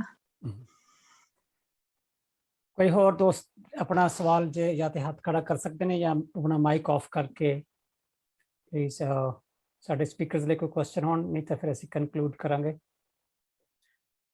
ਪਾਕਿਸਤਾਨ ਦੇ ਜਿਹੜੀ ਪੇਜ਼ੈਂਟ ਮੂਵਮੈਂਟ ਦੀ ਜਿਹੜੀ ਸਭ ਤੋਂ ਵੱਡੀ ਗੱਲ ਹੈ ਸਕਲੈਨ ਸਾਹਿਬ ਦੇ ਦੱਸਾਂ ਕਿ ਮਿਲਟਰੀ ਫਾਰਮ ਦੇ ਜਿਹੜੇ ਕਿਸਾਨ ਨੇ ਨਾ ਛੋਟੇ ਉਕਾੜੇ ਦੇ ਮਿਲਟਰੀ ਫਾਰਮ ਦੇ ਕਿਸਾਨਾਂ ਨੇ ਬੜੀ ਵੱਡੀ ਇੱਕ ਲੜਾਈ ਲੜੀ ਹੈ ਪਿਛਲੇ ਔਰ ਉਹ ਲੰਬੀ ਲੜਾਈ ਲੜ ਰਹੇ ਨੇ ਪਿਛਲੇ 10 ਸਾਲ ਤੋਂ ਕਿ ਜਿਹੜੀ ਮਿਲਟਰੀ ਫਾਰਮ ਦੀਆਂ ਜ਼ਮੀਨਾਂ ਸਨ ਫੌਜੀਆਂ ਕੋਲ ਉਹ ਕਿਸਾਨ ਜਿਹੜੇ 100 ਸਾਲ ਤੋਂ ਉਹਨਾਂ ਦੇ ਵੱਡੇ ਉੱਥੇ ਆਬਾਦ ਸਨ ਔਰ ਉਹ ਲੜਾਈ ਹਾਲੇ ਵੀ ਜਾਰੀ ਹੈ ਤੇ ਮੁਖਤਲਿਫ ਸ਼ਕਲਾਂ 'ਚ ਜਾਰੀ ਹੈ ਸਾਡੇ ਹਾਕਮ ਮੇਲ ਨੇ ਜ਼ਰੂਰ IMF ਦੀ ਨੌਕਰੀ ਕਰ ਲਈ ਹੈ ਪਰ ਇੱਕ ਆਮ ਕਿਸਾਨ ਤੇ ਦੂਜੇ ਅੱਜ ਵੀ ਜੁੜੇ ਹੋਏ ਨੇ ਔਰ ਉਹ IMF ਹੋਵੇ ਜਾਂ ਵਰਲਡ ਬੈਂਕ ਹੋਵੇ ਉਹ ਤੇ ਉਹਦੇ ਖਿਲਾਫ ਹੀ ਰਹਿਣਗੇ ਹਰ ਵਡੇਰੇ ਦੇ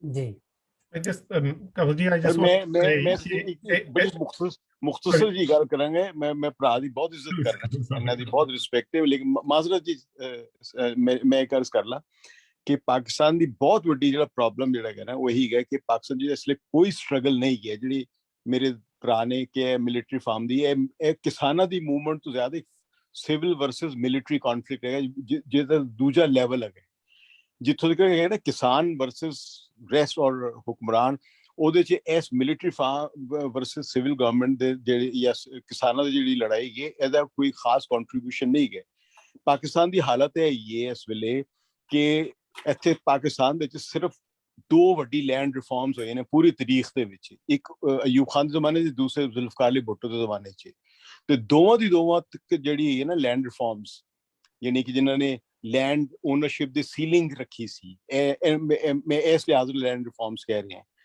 ਤੇ ਇਹ ਦੋਵੇਂ land reforms martial law ordinance ਦੇ ਜ਼ਰੀਏ ਆਈਆਂ ਸਨ ਕਿਸੇ ਵੀ ਇਲੈਕਟਿਡ ਪਾਰਲੀਮੈਂਟ ਨੇ ਇੱਕ ਵੀ ਲੈਂਡ ਰਿਫਾਰਮ ਨਹੀਂ ਕੀਤੀ ਜਿਹੜੀ ਕੀਤੀ ਸੀ ਉਹ ਈਸਟ ਪਾਕਿਸਤਾਨ 'ਚ ਹੋਈ ਸੀ 1952 ਜਾਂ 53 'ਚ ਉਸ ਵੈਸਟ ਪਾਕਿਸਤਾਨ 'ਚ ਕਦੀ ਕਿਸੇ ਇਲੈਕਟਿਡ ਪਾਰਲੀਮੈਂਟ ਨੇ ਇੱਕ ਵੀ ਲੈਂਡ ਰਿਫਾਰਮ ਨਹੀਂ ਕੀਤੀ ਕਿਉਂਕਿ ਪਾਕਿਸਤਾਨ 'ਚ ਜਿਹੜੀ ਜਿੰਨੇ ਵੀ ਇਲੈਕਟਿਡ ਬੋਡੀਜ਼ ਨੇ ਉੱਥੇ ਫਿਊਡਲੀ ਬੈਠੇ ਹੋਏ ਨੇ ਸਾਰੇ ਦੇ ਸਾਰੇ ਤੇ ਜਿਹੜੀ ਕਿਸਾਨ ਅੰਦੋਲਨ ਜਾਂ ਮੂਵਮੈਂਟ ਜਿਹੜੀਆਂ ਕਦੀ 70s ਜਾਂ 60s ਥੋੜੀ ਬਹੁਤ ਚੱਲੀਆਂ ਸਨ ਉਸ ਦੇ ਬਾਅਦ ਇਹਨਾਂ ਦਾ ਵਜੂਦ ਹੀ ਖਤਮ ਹੋ ਗਿਆ ਹੋਇਆ ਸਿਰਫ ਹੁੰਦੀ ਕਿ ਕੁਝ ਰਿਪੋਰਟਾਂ ਬਣਾਉਣ ਲਈ NGO ਦੀ ਜਾਂ ਵਰਲਡ ਬੈਂਕ ਦੀ ਅਸੀਂ ਕੋਈ ਲੈਂਡ ਦੀ ਡਿਵੈਲਪਮੈਂਟ ਦੀ ਗੱਲ ਕਰ ਰਹੇ ਪਰ ਲੈਂਡ ਰਿਫਾਰਮ ਯਾਨੀ ਕਿ ਸੀਲਿੰਗ ਮੁਕਰਰ ਕਰਨਾ ਉਹਦੀ ਹੁਣ ਕੋਈ ਗੱਲ ਹੀ ਨਹੀਂ ਕਰਦਾ ਤੇ ਜਿਹੜੀ ਅਯੂਬ ਖਾਨ ਜਾਂ ਭੁੱਟੋ ਦੇ ਜ਼ਮਾਨੇ 'ਚ ਜਿਹੜੀ ਲੈਂਡ ਰਿਫਾਰਮਸ ਹੋਈ ਸੀ ਉਹ ਸਭ ਦੀ ਸਭ ਕੈਂਸਲ ਹੋ ਚੁੱਕੀ ਹੋਈਆਂ ਨੇ ਲਿਹਾਜ਼ਾ Pakistan is the if I am not wrong is the only country in this region ਜਿਹਦੇ 'ਚ ਲੈਂਡ ਓਨਰਸ਼ਿਪ ਦੀ ਸੀਲਿੰਗ ਜ਼ੀਰੋ ਹੈਗੀ ਜਿੰਨੀ ਮਰਜ਼ੀ ਲੈਂਡ ਤੁਸੀਂ ਖਰੀਦ ਸਕਦੇ ਹੋ ਖਰੀਦ ਲਓ ਜਾ ਕੇ ਤੁਸੀਂ ਸ਼ਹਿਰੀ ਜਾ ਕੇ ਵੀ ਖਰੀਦ ਸਕਦੇ ਹੋ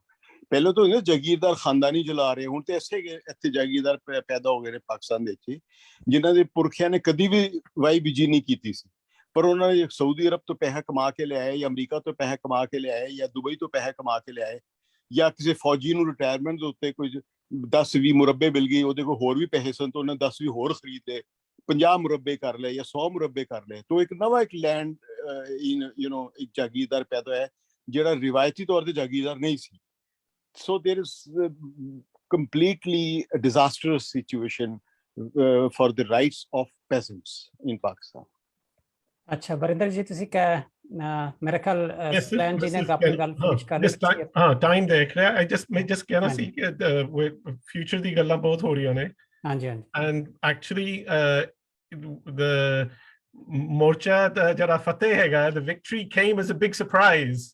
It wasn't that everybody is sitting there thinking oh victory ho jani hai and then in January asi nawa koi plan shuru kariye. It came as a big surprise to everyone and actually the planning is taking place now for the future but the lessons of the struggle are still lessons. They don't disappear, they don't go away.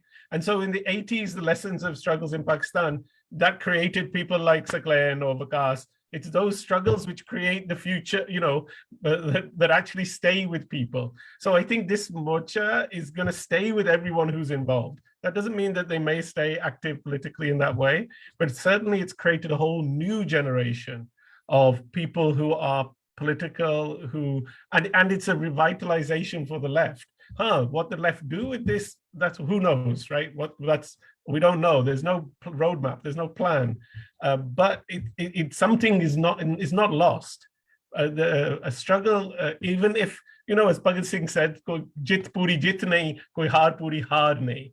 So, but what that means is it's not lost. Once you've engaged in this kind of struggle, it's always going to inform the next people who will come. It's always going to inform what the future looks like. So I don't think we can say what the future is, but definitely the struggle has contributed hugely to a revitalization, because we should remember also how bad things were just as Shaheen Bagh was going on and as they killed all those people in Delhi. The state did that. So the fact that the farmers have done this, the fact that the Kisan have this collection has done this, it's very inspiring, it's very powerful. What happens next? I don't think we can say, oh, it's all still gloom and doom, because then we're just going back from a year to a year ago when these things happen. So we should we should say, what are we going to do? Actually, that's what we should be thinking, is how are we going to contribute to that revitalization? What role do we have?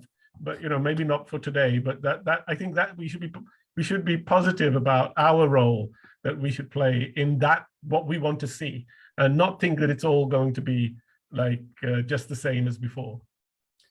Thank you, Virinder ji. And I think now Kanwal ji, Hanji, Asim ji, I'll just I would like to add a little bit. Sure.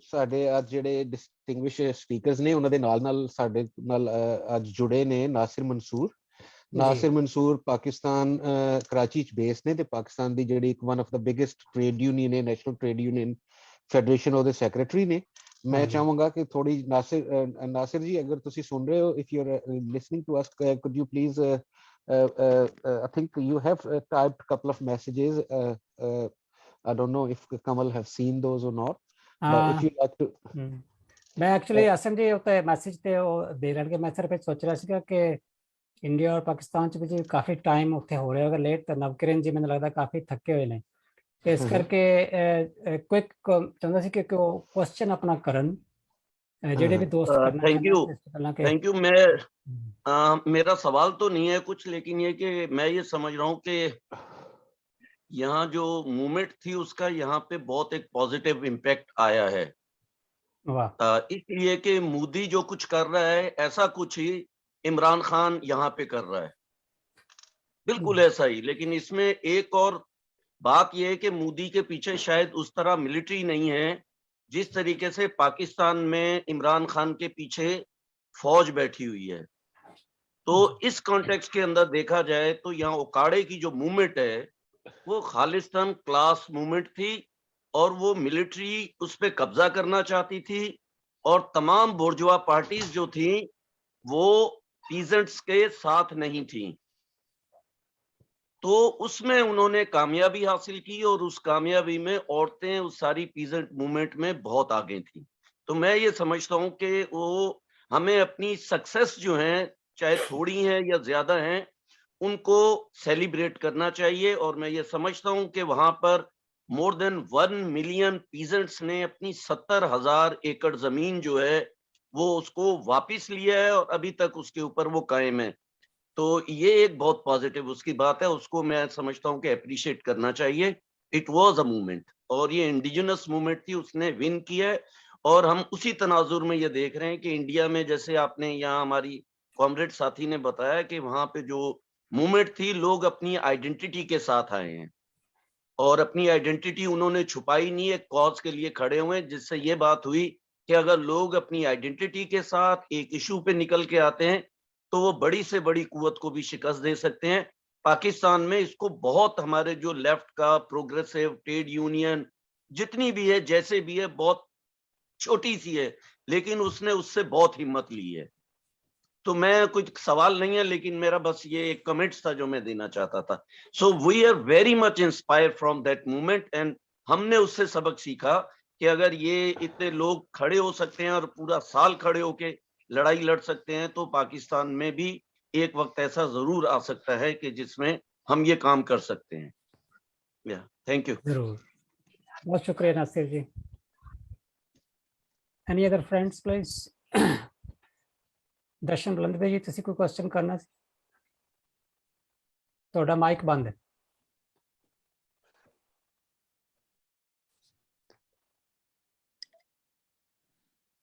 मैं क्या समाप्ति कर लो time काफी हो गया हाँ जी हाँ Tajender, I think we should conclude the program now. Yes.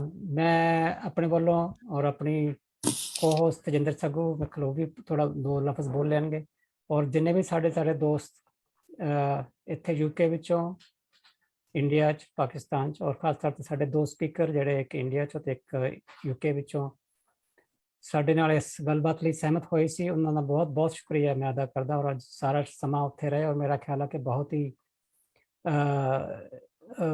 दिलचस्प ये वार्ता रही और बहुत ही प्रोडक्टिव होएगी ਇਹਦੇ ਅੱਗੇ ਦੂਰਗਾਮੀ ਅਸਰ ਹੋਣਗੇ ਤੁਸੀਂ ਇਹਦੇ ਤੋਂ ਬਹੁਤ ਕੁਝ ਸਿੱਖਿਆ ਤੇ ਸਿੱਖਾਂਗੇ ਅੱਗੇ ਵੀ Tejinder over to you and conclude. I just want to say thank you to Navkiran ji and Virinder ji and everyone at PWA for all the people who are here and for a really interesting conversation. I think it's being recorded, isn't it, Kanwal? Yes. Yeah? It's on Facebook. Yeah, it's on Facebook, so we can obviously spread the word a bit more as well about this. So yes, thank you, everyone. Thank you. Thank you.